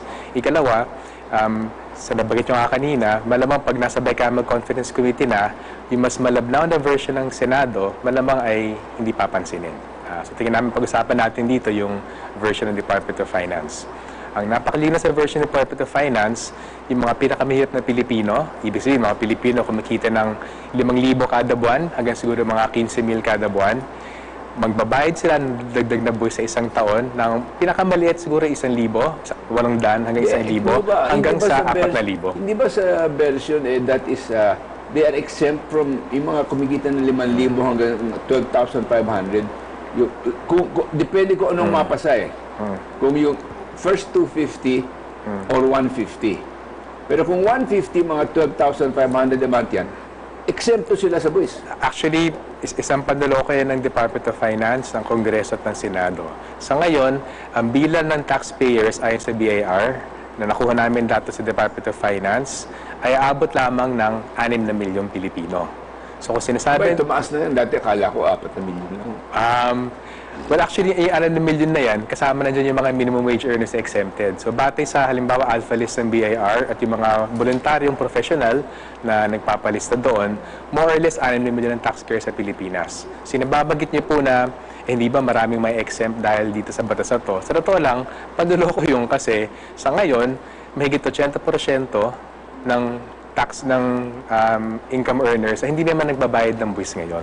Kasi exempted na sila.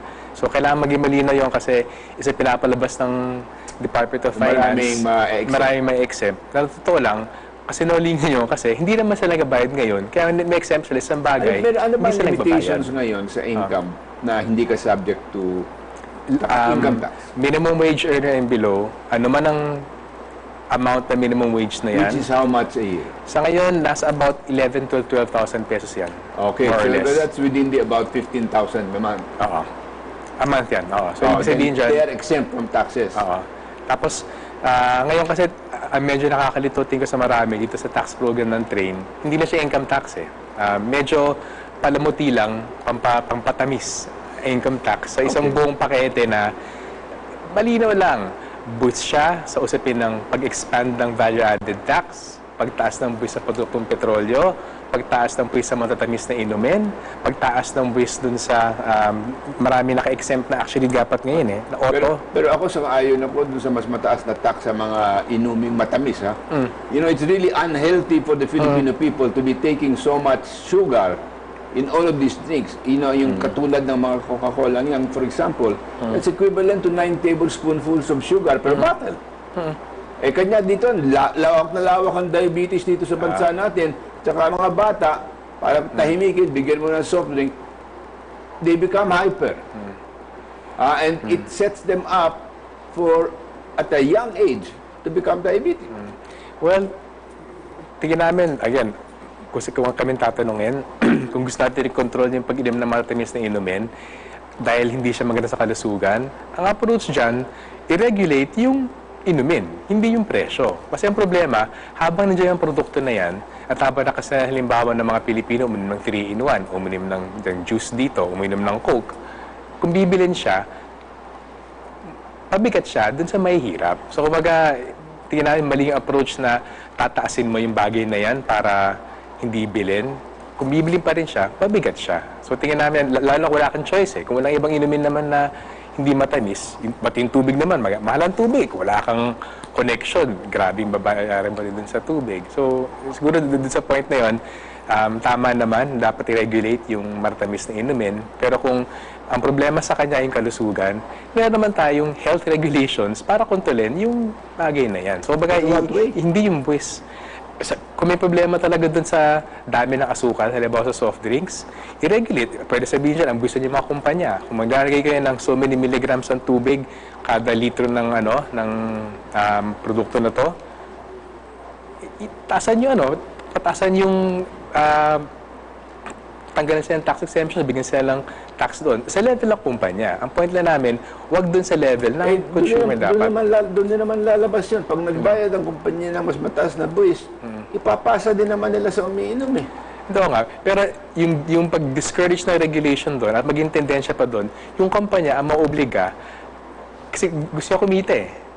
Makita niya kung tumaas yung presyo ng isang produkto niya dahil nga mahal, dahil binibwis siya, hanap siya ng ibang produkto. So, ibig sabihin, yung kawalan ng consumer choice ngayon, kasi sa totoo lang, punta ka sa supermarket, diba, puro matatamis ang inumin, yun ang pinaproduce ng kumpanya. Pero, kung mapinalize ang kumpanya sa pag-produce ng matamis, andun na kanyang incentive na mag-produce ng mga inumin na bawas yung tamis. So, kumbaga yung control mo, ililipat mo from dun sa pabigat sa bulsa ng may hirap, nilipat mo dun sa kumpanya na may kakayanan magbago ng production nila para mag-provide ng more choice kasi yun ang mabibenta kasi mas mura.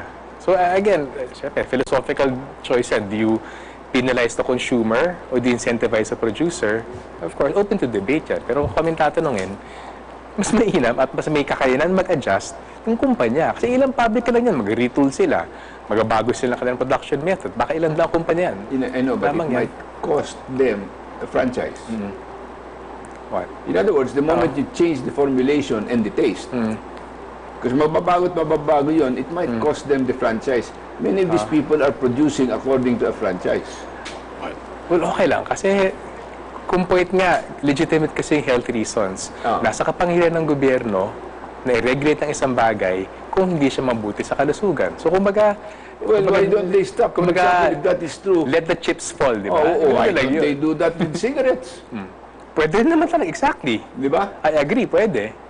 But they keep raising the taxes on cigarettes. Well, I agree. It doesn't stop people from smoking. They're still paying a higher price. At yung problema doon, why is the government allowing the production of a product na used properly ay nakakamatay? Yun nga ang problema doon. No? Na, in other words, ang tao kasi, alam mo kasi yung produktong yun creates a chemical addiction.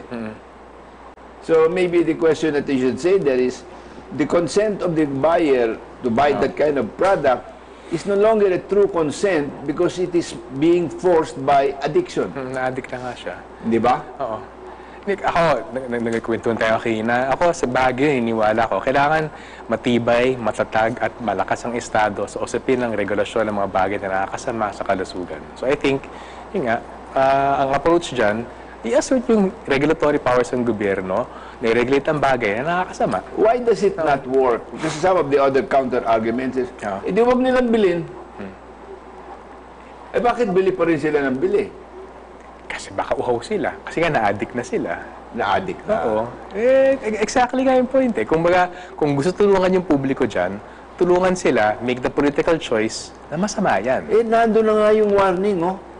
Cigarette smoking kills.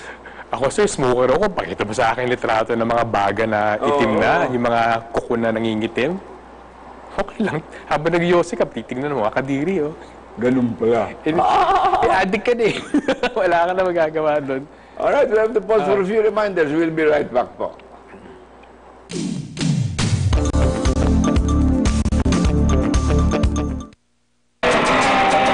Objection!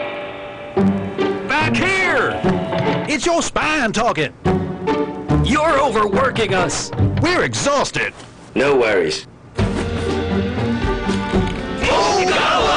Ogawa Master Drive uses 4D thermal rollers. The extended L-track takes care of your spine. Thank you! Ogawa Master Drive. Ogawa. Introducing the new bike M20 with Ultra Space.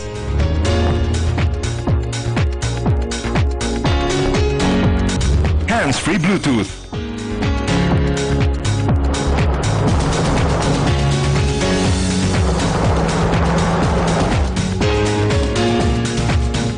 LED light sets.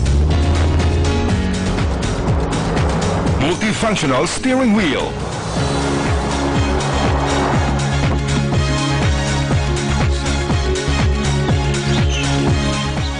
electronic power steering.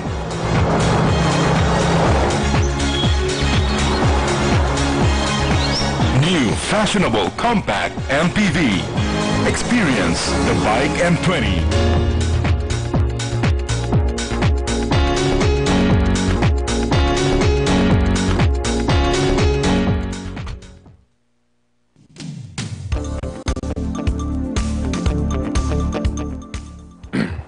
Okay, we're back. Ito, meron na mga text na dumarating. 0916-736-1553. From Maricel of Caloocan. Sa tingin ko, ang bagong tax reform package ay pahirap talaga sa mga salaried workers. Especially doon sa mga above minimum ang sweldo. Kasi kung gusto talaga nilang tumaas ang tax collection, bakit hindi nila habulin yung mga kumpanyang di nagbabayad ng tamang buwis sa mangyayaring ito at matutupad ang first package ng train? Higit na bibigat ang pamumuhay ng mga tao. Remember, wala tayong middle class. We only have the poor and the rich here in the country. Malamang, sasagasaan niya ang maraming Pilipino. Totoo yan. Actually, yung train, package 1 lang yan eh. May 5 package itong train. Maganda yung na-comment ng viewer na yan kasi sa totoo lang, yung package number 2, babawasan ng corporate income tax. Yung package number 3, magbabawas ng capital gains tax sa mga interest from investments, mga ganon. Sa package 4, magbabawas ng property taxes. So kung titira mo yung buong itsura ng tren, halatang-halata talaga, binabawasan ng buwis na sinisingil sa mayaman at kaya nilang pampuno ng nawawala doon. Ang pampuno nila, VAT, oil taxes, sugar taxes, nababalik ng maraming Pilipino na bababa ng kita ngayon. So, yung natanong kayo, ang unang reaksyon namin, ang reaksyon namin sa takot ng Department of Finance na singilin ng mayayaman, nagpapato sila ng dagdag na buwis sa mas maraming mahirap. Napabigat naman para sa kanila. Okay, kasi yung mga maliliit na tao, mababang kinipita, hindi pwede maglabi sa Kongreso eh. O kaya magsuhol para mabago yung kanilang proposal. So, yung mga mayayaman, siguro, mayroong kakayahang mabago yung tinatalakay ng Kongreso, kanya sila pinakikinggan. Halimbawa yung example lang dun sa buwis. Sa ngayon, sinasabi nga na masyado mataas ang corporate income tax sa Pilipinas, pero mataas anong pamantayan? Kung ang pamantayan natin, kailangan ng gobyerno ng pera, yung nabanggit ng viewer nyo kanina, sa estimate namin sa Ibon, 400 billion pesos a year ang kulang sa singil sa mga kumpanya. So para sa amin, itong buong train na package na to, inaasahan mga 160 billion na kikitain. Pero it does not solve the problem of the under-collection. Hindi. Yun ang estimate ka na under-collection. So daming makaparaanan, both legal, kasi marami silang mga exemptions, yung 30% na income tax rate na yon, yung effective tax rate na binabayad ng kumpanya, lumalo ng mga 10-12% to mga 25% lamang. Kasi nga, may hukbo sila ng mga abogado at mga accountant. Alam mo kasi dati, dapat singilin yun. Sa ibang bansa, ang ginagawa dyan, like for example in Hong Kong, they don't look at the net, they look at the gross and say, okay, you pay this amount. And every year you are supposed to estimate what your corporate income tax should be plus 10% and you pay it. Then they will adjust at the end of the year if you never hit that plus 10%.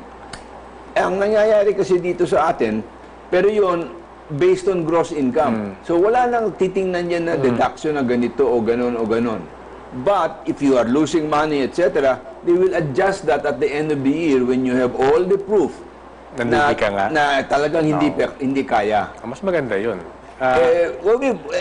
This is not the first time I've heard that proposal here, that we should adopt something like Hong Kong in terms of corporate taxation, rather than allowing it to be done on the basis of gross sale up to net sales up to net income, and then kasi doon nangyayari lahat ng kalokohan, lahat ng ano. To make it, you can lower the percentage a great deal sa lugar ng 30 or 35, you can lower it to as low as 10 or 15%, pero based on gross. I think tama yun, pero nabagit yung kanina, yung pagbibuwis, political choice siya eh. So ang tanong ngayon, sa mga naghahawak ng politika ng bansa, sa mga nagpopondo ng mga kampanya, ng mga senador, kongresista, maging presidente, papasa ba as a political choice na maging pabigat sa mga malalaking kumpanya, tingin namin mahirap yun. Maybe what we will do is yun. start it little by little. Hindi, biglayin na. Kung little by little. So gusto mo, biglayin na? Nalusot yan. Magaling mga kumpanya sa little by little. Makapag-divert sila ng attention. O baka gagawin niya, patatanggal pa yung presidente. O di, sana yung pumalit, baka mas matapang pa kayo sa presidente natin ngayon. Kung Pero sa akin, if you want to avoid that, I'm really wondering why the Department of Finance did not consider that. Maybe it's because they realize hindi makakapasa. Ako hindi eh. Ako tingin ko yung Department of Finance, kinikilingan talaga nila yung malalaking kumpanya, mga mayamang pamilya, at para sa kanila, ang pinakamadaling paraan para makakuha ng dagdag na buwis ay ipata doon sa maraming mahirap kaysa doon sa ilan na politically powerful na mayaman. Well, maybe I should ask you the question. What can you even do to activate the poorer segments of society so that they can apply pressure para hindi parati silang nadedehado? Well, ang magagawa lang namin sa Ibon, yung pagsusuri namin, babahagi namin. So, halimbawa, kami bilang as Ibon, sumama kami doon sa mga hearings sa Senado. Nagsabit kami, the usual lobby, ginawa naman namin yon. Binahagi namin yung pagsusuri namin doon sa mga komunidad. But there is no pressure being applied in Congress by the people themselves. Well, the most magagawa namin, halimbawa doon sa Senado, nakapag-mobilize kami ng mga maralitang lungsod para sabihin, tutol sila sa trend. Pero syempre, mukhang hindi pinansin ng Senado. I mean, actually, sa totoo lang, yung Senado mas pinansin. Yung Kongreso, hindi pinansin. Talagang hawak ni President Duterte yung Kongreso. Pero yung Senado, napansin namin yung mga senador, particularly Senator Angara, nakinig siya eh. At kaya nga napakalabnaw ng version sa Senado kasi sinikap talaga tanggalin yung masyadong mabawagsik na tax measure na masyadong mabigat. To equalize it better. In effort talaga niya. Para sa amin, to his credit, si Senator Angara, pinag-aralan talaga niya yung batas. Piniliwanagan namin, hindi naman kami, piniliwanagan na maraming nag-present sa mga hearing, pabigat to sa mahirap. Kaya yung mga pagpapato ng VAT sa low-cost socialized housing, pinatanggal na yon. Yung pagpato ng VAT ng 10 pesos per liter tax sa 3-in-1 na iniinom ng mga mahihirap, pinatanggal na yon. Yung pagpipace ng pagtaas ng presyong petrolyo, biniligtad niya. Sa ng mabigat sa unang mga taon, mas magaan sa unang mga taon. At marami siyang ginawa. Pero yung nga yung punto namin, nakinig naman yung Senado, pero parang nabanggit nyo, pagdating sa BICAM, sabi nila ng Department of Finance, hindi nila tatanggapin yung version ng Senado. Oo nga, meron na statement na ginawa doon ng Secretary of Finance saying ipapabito raw niya kay Presidente Duterte pagka na-water down yung kanyang proposal. I don't know what to say to that. But hindi kasi ang hindi ko nakikita kasi dito, I do not see any estimate of how much the tertiary education will cost. So hindi mo alam kung anong pwedeng kunin pera. In other words, ang gagawin lang na dito, kunyari, citing the cost of tertiary education na magiging libre, ang question na kailangan mong tingnan dito ngayon is, kano ba hinahanap mo taon-taon? And there is no such estimate. Kanya hindi natin makita. Because there are some questions that have to be asked about that. Lalo-lalo na, yung qualification ng mga taong natapos sa high school to enter college, if their academic level is inferior. Eh, bakit mo bibigyan ng libreng pag-aaral yung papasok sa kolehiyo kung ang kanyang equivalent learning is grade 6? Basta pagkabasa naman namin dun sa batas, kailangan pumasa dun sa requirements ng eskwelahan eh. So kung may problema dun sa standards ng eskwelahan, yun ang dapat i-address. Pero malinaw naman sa batas, yung magka-qualify para dun sa libre education sa tertiary, ay dapat pumasa dun sa anuman academic standards ng SUC na pinag-uusapan. But no estimates as to how many can possibly comply with that. Because they also do not want to criticize the public educational system. Ang nakita namin, kinusap namin yung CHED, kinurek nila yung unang estimate nila na 30 to 40 billion lamang kasi bumati lamang yun dun sa mga enrollment sa mga nakarang taon. Exactly nga, yung nag-enroll, yung may kakayanan magbayad. So, tinanggap nila na masyado maliit yung estimate na yon. Nung nirevise nila yon, naglalo about 70 to 90 billion maximum yung nakita nila. So, para sa amin naman, magpabuti yon kasi may pagkilala na may karapatan sa edukasyon, makatulong sa kagalingan ng pamilya. Ang mas punto namin, hindi dapat nakatali sa train yung pagpatupad na yon. Kasi actually, nasa batas eh. At part ng batas doon, yung provision to raise resources, may obligasyon yung gobyerno na ibigay, na mag-raise ng resources para magbigay yung free SUC. That should be under the budget of the Department of Education. Oo, exactly. May provision ba sa Department of Education for that, let's say, for this year or next year? Wala daw, pero madali mahabol yan. Pwede mag-sabit naman ng supplementary budget. Magkaka-savings din naman, guaranteed every year naman magkakaano. To make that estimate, not later. Oo nga. Sa totoo lang, hindi kasi seryoso yung administration na ipatupad yung SUC. Kung kinausap yung Department of Finance, ang magsunod yung Department of Finance, sa halip na mag-invest sa infrastruktura ng utak ng kabataan, gusto na infrastruktura na pwede ko ng litrato at pwede mag-posing-posing na yan, ang ganda-ganda ng pinagawa naming kalsada, tren, riles, ano man ganyan. So, ang humaharang sa pagpatupad niyan ay yung Department of Finance. Okay. From 0916-461-7106. Ang mga senior citizens ba apektado rin ng train? Mawawala rin ba ang 20% discount na ini-enjoy nila from selected products and services? Hindi ba dapat mas bigyan pa sila ng higher benefits? You know, actually, we are the only country in the world doing things like this. Like what? The 20% discount, plus exemption from VAT. That's the fundamental benefit of senior citizens. And it's not a question of giving them everything. What's being done by the government in giving them and enabling them to have a 20% discount on most of the things that they buy, lalo na sa medicine, basta may prescription, meron kang 20%, an exemption from VAT is already a very, very, very substantial thing. Now, so sa akin dito, under this train, hindi ginagalaw ang VAT for senior citizens. As a matter of fact, it's specifically exempted. Doon sa provisions dito na hindi gagalawin yung kanilang na-enjoy sa ngayon. And that I think that is good. But the issue that comes up here is ang umiiraw sa atin kasi awa eh. And this is where you have to just realize that in this world that we live in, talagang kailangan you have to pay your way. Even if it is small amounts that you are able to pay, but you can pay your way. Yun ang mahalaga. And the 20% discount, for example, simply just on medicines and whatever you eat. Sa iyo lang, ha? Hindi dun sa apo mo, hindi dun sa anak mo, kundi sa iyo lang. Meron ka ng diskwentong 20%. Malaking bagay na yun, di ba? Para sa amin, napakahalaga at laking tulong, laking ginhawa ng VAT exemptions at yung all the mga senior citizen, even sa persons with disabilities. So para sa amin, buong suporta namin sa takot ng Kongreso na tanggalin yan. So actually, isend din sa mga pagpapalabnaw. May konting pagpapalabnaw ginawa sa Kongreso, isa doon ay niretain yung mga exemptions na yan. Sa Senado, na-retain din exemptions na yan. Ayon ng DOF yan pero na-retain siya. Pero tingnan namin, kumbaga panakibutas lamang yan. Ang mas mahalaga, kung seryoso, again, political choice. Kung seryoso yung gobyerno na tulungan ng mga senior citizens natin, lalo na galing sa mga mahihirap ng pamilya, ang tamang sistema dyan, na hindi nga yung medyo komplikado na VAT, discount, ganyan. Ang tamang sistema dyan, magkaroon ng universal pension sa lahat ng matandang Pilipino. Kumbaga, after reaching a certain age, dapat lahat ng Pilipino, as a matter of right, may pension siya. Well, yun naman is covered under our social security system kung bahagi ka ng SSS or GSIS. Kaso, sa kwenta namin, 60 to 70% ng ating elderly ay hindi sakop ng SSS or GSIS.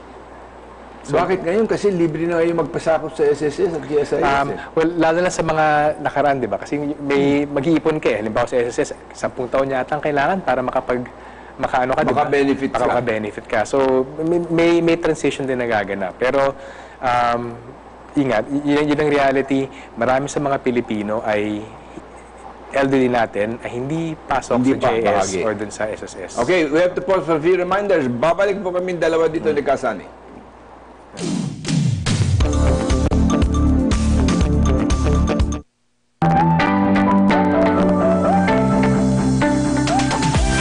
Stylish fashion items for women. Unique products for men. Be in your top shape with health and wellness. Grab and get with your Get Go gadgets. Be anywhere around the world with easy travel. Brighten someone's day with our gift and souvenirs. Amazing items for our precious pets. Road safety essentials with our automotive parts. Make your everyday living worthwhile with home and living. Special gifts for our little ones and kids. Complete your shopping experience with our nationwide free shipping with no minimum amount needed. Online shopping experience has never been this good. With quality products and fast transactions, Easy Mall is all you need. Easy does it!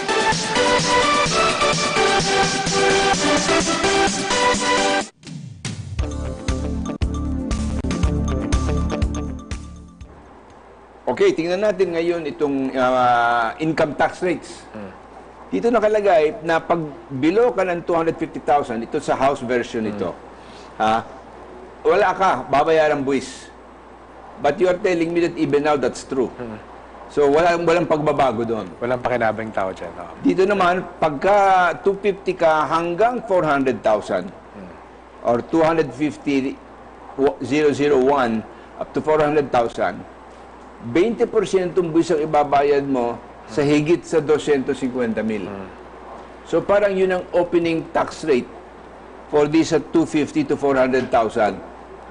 Meron kang babayaran dyan na 20% ng 150,000. But let me just tell you na itong 400,000 is still part of the poverty rate. Baba pa rin yun. So yan, binabayaran mo ngayon yung 150,000 na 20%. Well, that means nagbabayad ka ng 30,000. Okay? Pagkatapos, mula sa 400,000 hanggang 800,000, babayaran mo 30,000 tsaka 20% ng labis sa 400,000. Ayan. So, yan ang kailangan natin tingnan. Pagka naman kumikita ka na ng 800,000 hanggang 2 milyon, ang base rate mo dyan, 130,000 plus 30% ng ekseso sa 800,000. At tapos, panglima, pag kikita ka ng from 2 million to 5 million, 490,000 ang babayad mo plus 30% of the excess over 2 million. So kung kumikita ka ng 5 million, magbabayad ka ng 32% sa 3 million.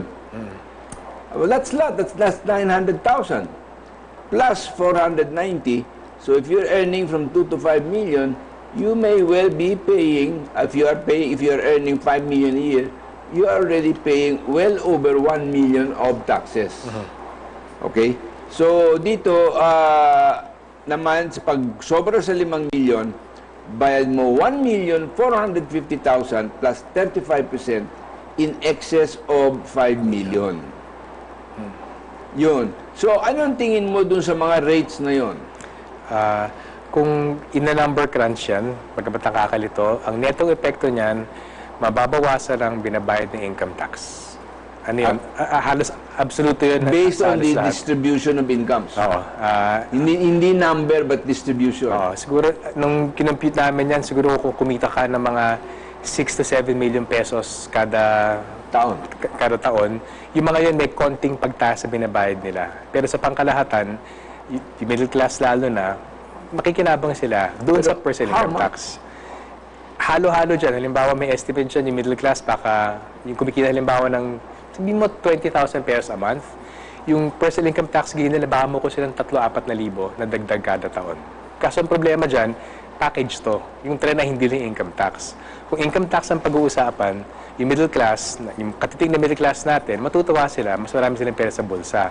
Kaso bigay bawi.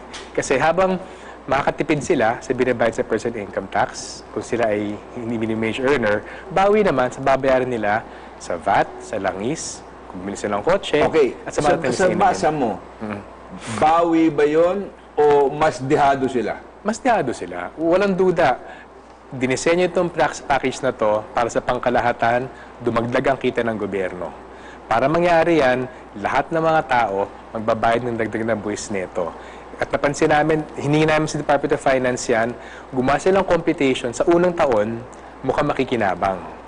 Ayaw nila ilabas yung computation sa mga susunod na taon. At ba't hindi nyo ilabas? Ayaw nila ipakita daw. Hiningi namin, hindi nila binigay sa amin. So para sa amin, mahalaga yun na masapol. Wala ba, is that subject of freedom of information? Ano ba tinatago nila? Tinatago nila yung bigat ng buwis na babayaran ng lahat ng Pilipino. Mali yung ginagawa mo dyan, Mr. Dominguez. Dapat ipakita mo lahat. Let the people know. Hindi itong legislation by obscurity. Well, yung tinanong namin ng Senate hearing yan, sabi ng Department of Finance, wala rin silang computation para doon sa mga susunod na taon. So, hindi kami naniniwala doon. Pero, ang punto doon, ginagamit ng gobyerno itong income tax na pakinabang sa middle class para sabihin, isuportahan nyo to. Pero bigay bawi. Pinapalaki nila yung kaunting pakinabang sa income tax at tinatago yung malaking mawawala doon sa iba't ibang buwis na ipapataw nila. So, ano yan, may taktika sila, may public relations, may packaging, may panamuti sila. Pero yung totohanan dyan, magbabayad ng dagdag na buwis lahat ng mga Pilipino at lalong pabigat sa pinakamahirap na konting-konti na yung kita ngayon. Okay, from 0916-972-2843. Good evening, sirs. Jojo of Bukidnon. Klaro naman talaga si Dominguez na pabor sa mayayaman. Hindi nga na-appoint si Secretary Gina Lopez dahil sa pagkiling ni Dominguez sa malalaking miners. Talagang lalong naghirap at mahirap dahil sa tax reform na yan. Okay, so now let's shift a little bit based on what is available. Anong epekto tingin mo mangyayari ito sa overall business dito sa Pilipinas?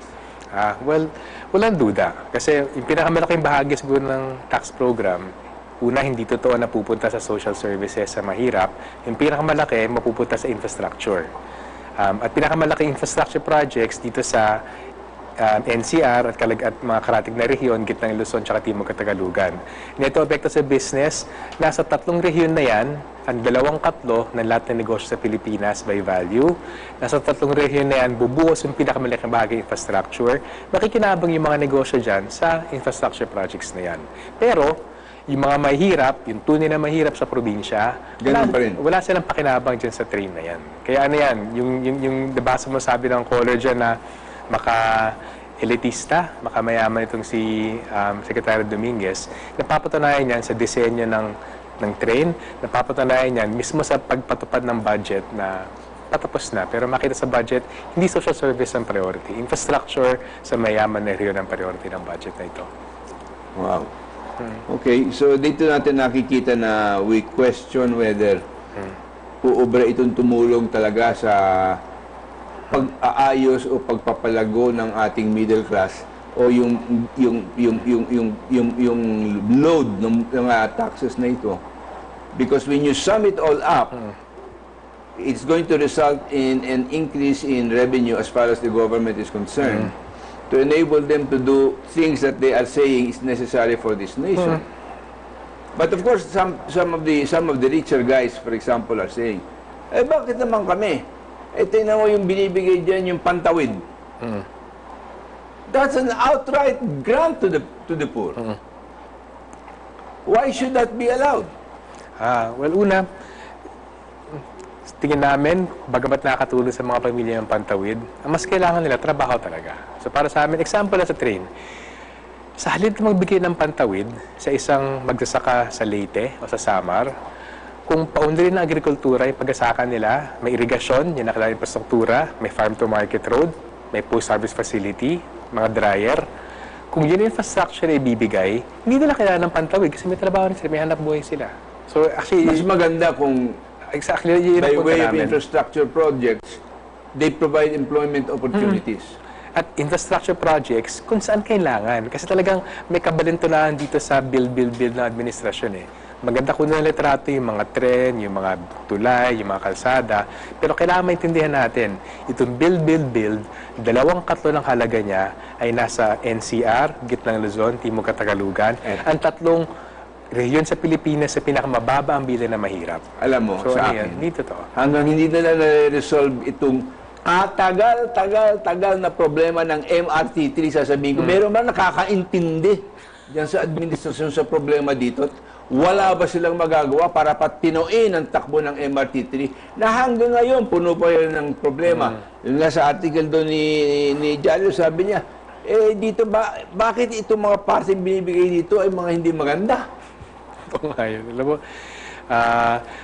kung interesado nga actually yung DF, kung yun nasasayang ang pera, tama yan, yung sa real network natin ngayon, grabing asayang pera yan. Bibili ka ng bago, hindi mo gagamitin. Walang walang lohay ka talaga minsan.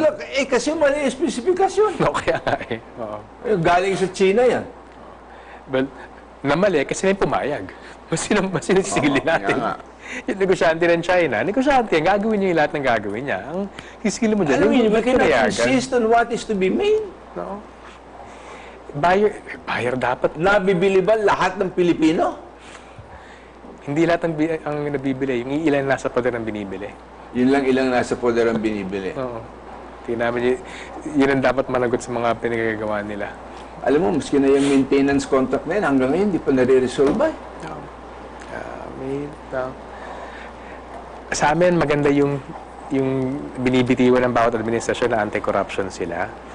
Pero madali sugpin yung corruption. Kailangang makita kung paano kumikilos ang anti-corruption. Hindi nga nangyayari. Sa pamamagitan ng pagtigil ng korupsyon. Eh bakit ba patuloy rin, patuloy? Walang nababago. Oo nga eh. Oo nga. Kaya tingnan namin, itong train na to, dyan dapat lalo magalit yung mamamayan. Dinagdagan na yung bus na binabayaran mo at makita mo binawaldas pa. Parang hindi na mabalik sa'yo, napupunta sa pakinaban ng iilan. Dapat magalit talaga. Kaya para sa amin, yun lang siguro mag-ibenta eh. Kapag... Kaya lang mahabang pasensya mo, no? Nino? Ikaw? Bata pa kasi ako eh. Pero pag ni-railroad yung tren na to, at pag nararamdaman ng mga tao yung nawala sa bulsa nila, mamumblema din actually si President Duterte. Hindi, yun ang problema. Kasi alam mo, yan ang hirap sa mga komisyon, sa mga kapuspalad. Malaking binabayad nila sa kagaguhan ng gobyerno. Pero dahil sa unti-unti lang kinukuha sa bawat isa yan, halos hindi nararamdaman. Pinababayaan lang nila. Which nakakalungkot, sapagkat kailangan magsalita ang taong bayan. Lahat ng gumagamit ng trend yan, dapat araw-araw kayo nagde-demonstrate na sa MRT3. At ipakita nyo na dyan na hindi nyo tatanggapin itong ganitong klaseng kabalbalan na siyang nangyayari. Sinusubukan naman, pero nadinig ko lang kayo na sa radyo na nagreklamo si President Duterte, mga destabilizers daw. Yung mga, hindi destabilizers. Mga nagreklamo, nagpoprotesta. Tama, sasakay naman kami doon. No, you know, it is the right of people to hold government accountable for what they are doing. If not performing or the performance cannot be seen, and a problem has been festering for so long, nang matagal na ito, wala pa rin nangyayari, what do you want people to think? Sa amin tama yun, i-rehistro yung problema, magreklamo, magprotesta. Kung kailangan, palitan yung gobyerno. At kung mabuli sa pakas sa susunod, palitan uli. Ganun na lang magagawa natin dyan. Okay, ito ngayon, tingnan naman natin ngayon dito ang mga taxes tungkol sa diesel, petrolyo, mga langis na produkto. Yan magiging matutuloy yan, di ba? Ito nakalagay dito, ganito daw ang paraan ng pagbabago ng buwis dyan. Ang diesel, ngayon walang tax. Dadagdagan yan sa susunod na taon, 3 piso bawat litro. Sa 2019, 5 piso 1 litro. At 2020, 6 na piso 1 litro. Pero ang hindi ko maintindihan dito, bakit nyo tinataas ng ganyan? Katakot-takot ang kinikita ng mga oil companies. Alam kasi ng gobyerno at alam ng DOF, kailangan bumili ng diesel ng mga jeepney driver. Alam nila, kailangan bumili ng LPG ng mga pamilya, kahit mga mahirap na sa urban poor community. Hindi. Tingin ko, pwede tayong bumalik. Saan po? Magsunog na lang tayo ng kahoy. Naubos ng gubot natin. Baka wala na sila makuha kahoy. Nasimot na siya. Pero, tingin ko maganda yung punto niya kasi, pinuruhan talaga ng Department of Finance yung mga produkto na kailangan ikonsumo. Kasi alam nila yun eh. Para kumita, yun, nabagit nyo nga na yung parang iniunti-unti, para maging epektibo yan, kailangan ang binibuwis yung mga produkto hindi yung maiwasan na bilhin. So, mga produktong petrolyo, LPG, pati 3-in-1, mga matamis na inumin. Halimbawa sa LPG lang, gawa kami ng computation ayon sa tax program ng DOF. Kung ang LPG ngayon, yung 11 kg na cylinder, nasa parang 560 pesos na ngayon. January 1, kapag napirma na Duterte, ni President Duterte sa Desyembre, yung batas, sa January 1, yung kasalukuyang 560, 570 pesos na LPG, maging 620 pesos na yan sa January 1. Tapos automatic pa yan. Sa susunod na taon, maliban pa kung tumas yung presyo ng langis sa paniligang pamilihan, tataasin ito mga 640 pesos. At tataas uli siya doon sa susunod na taon. So ano yan? Ano ba't dito wala kayong sinasabi dito tungkol sa presyo ng elektrisidad? You know, in a period about 4 to 5 months, the electric billing has gone up by almost 100%. Paano nangyayari yan? Well, iba yun dun sa buwis, no? Pero iba pa yun sa buwis. Nung nakita namin competition, nung sumama ko sa mga hearing, pagamat tatanggal kasi yung VAT sa power transmission. So, epekto nun, yung VAT 12%, at most, tataas ng 12% yung singa sa kuryente, minimum 9%. So, mismong computation ng DUF, 9% na sinabi nilang tataas dun sa pagtanggal ng VAT exemption. So, tama kayo, kung tumataas na ngayon, habang wala pang namapauta na bagong buwis, January 1, tataas uli yan. Kumbaga, hindi maging Happy New Year. Hindi, sinasabi na ng Meralco yun eh.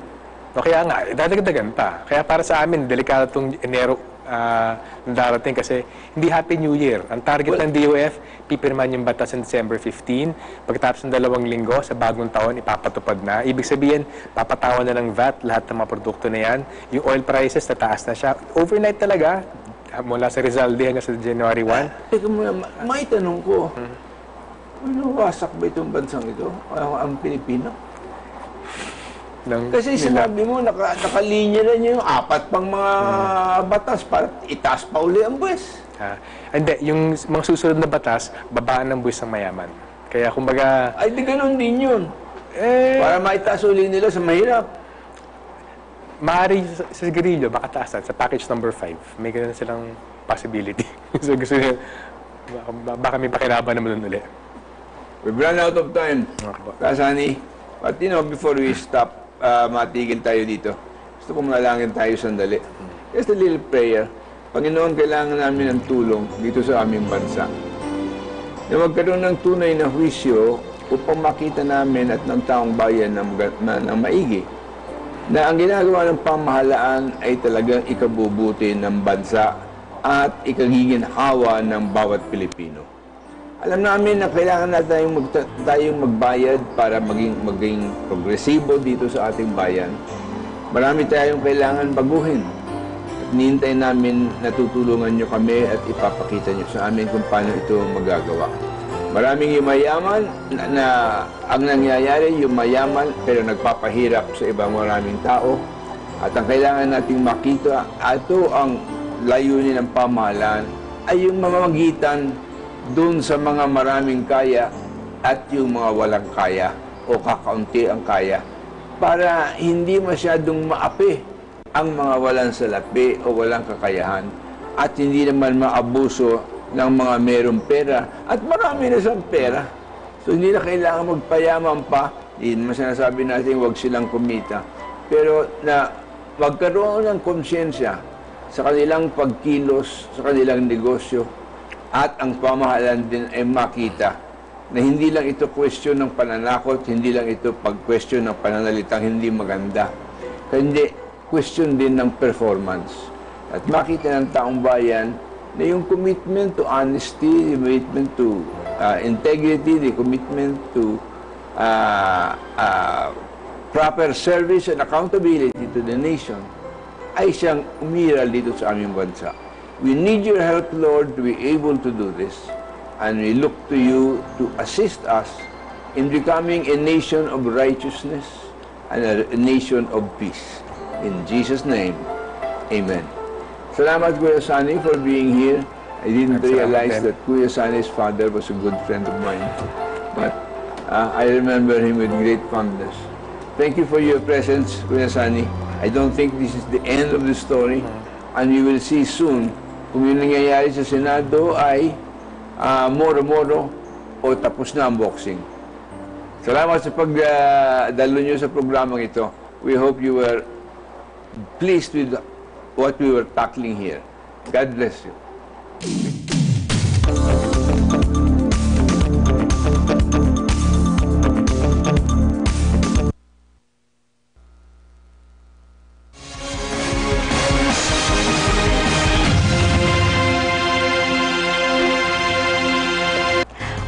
Chrissy de Matulak give you the latest stories from GNN News Information Center. Here are the news. Security preparations are all set for the 31st Association of Southeast Asian Nations or ASEAN Summit in November. The Philippine National Police Highway Patrol Group or PNP-HPG is set to conduct simultaneous exercises starting October 26. Rose Ann de la Cruz has more of the details. We are all set noon. Ngayon ang ginagawa na lang natin is the route familiarizations natin and maintenance doon sa mga natin, mga mobilities and assets natin kasi baka maya-maya dyan during the CIMEX may bibigay ng mga mobility natin. So ginagawa natin yan. Security preparations for the 31st Association of Southeast Asian Nations Summit in November are already in place. This comes as the country prepares for the arrival of heads of states, senior officials, and other delegates of 10 member states of the regional bloc, as well as of the ASEAN Plus 3 and the East Asia member states. The Philippine National Police Highway Patrol Group on Friday said 500 personnel will be deployed to ensure the safety of the visitors in November. PNP-HPG spokesperson Senior Inspector Jem Delantes added, this personnel will come from different regions to augment the troops in Manila. Hindi kaya ng headquarters namin yung ganon kadami, so we requested the RHPUs from the different regions, mga HPG namin sa different regions to send mobility and personnel to augment during the ASEAN meeting. Delantes cited 2 deployments of personnel, the Presidential Security Group, which will be in charge of the convoy packages of heads of states, and the Police Security and Protection Group, which will consist the convoy packages of senior officials and ministers. Furthermore, Delantes said the PNP-HPG will conduct simultaneous exercises and route familiarization from Manila to Clark and vice versa starting October 26. On Wednesday, the Department of Foreign Affairs said it has convened the joint consultative meeting to deliberate on the proposed outcome documents to be adopted or issued by the ASEAN leaders during their summit. After the said meeting, the ASEAN foreign affairs officials will meet with their counterparts from China, Japan, and South Korea under the ASEAN Plus 3 senior officials meeting, then with senior officials of the East Asia Summit, which includes Australia, China, India, Japan, New Zealand, South Korea, Russia, and United States. The 31st ASEAN Summit and other related meetings will be held in Manila from November 10 to 14. For GNN, the Global News Network, this is Rose Ann de la Cruz. Meantime, the PNP-HPG proposed several amendments to the helmet law. This is in connection with the statement of PNP Chief Director General Ronald de la Rosa that they would focus on cracking down riding in tandem killers after President Duterte signed a memorandum directing the Philippine Drug Enforcement Agency or PDEA as the sole agency that would conduct the drug campaign. According to PNP-HPG spokesperson Senior Inspector Jem Delantes, some of their proposed provisions include the wearing of half-faced helmets of motorcycle owners whose units were 400cc and below, so they can easily see the driver's face, and the wearing of full-face helmets for owners whose motorcycle units were 400cc and above. A position paper in line with this regarding the matter has been submitted by the HPG to Buhay Portales Representative Mariano Michael Velarde Jr. Meantime, Delantes stated that they are in coordination with regional highway patrol groups in their Oplan Sita to streamline their efforts in cracking down riding in tandem killers. We propose that lahat po ng 400cc below na motor, dapat po half-face helmet lang yung susuotin nila. Nakita niyo yung helmet natin, di ba? Half-face lang. So makikita yung mukha ng tao, ng driver. So lahat ng 400cc na above na motor, dapat full-face na. Ang reason naman doon, yung 400cc below, although they can run high speed na pero not that much, no? Tsaka ang ginagamit ng mga riding in tandem natin ngayon is usually yung mga maliliit na motor eh. We are your voice for change. We'll keep on bringing you updates and latest stories. I'm Chrissy de Matulak. Watch for these stories on News Force.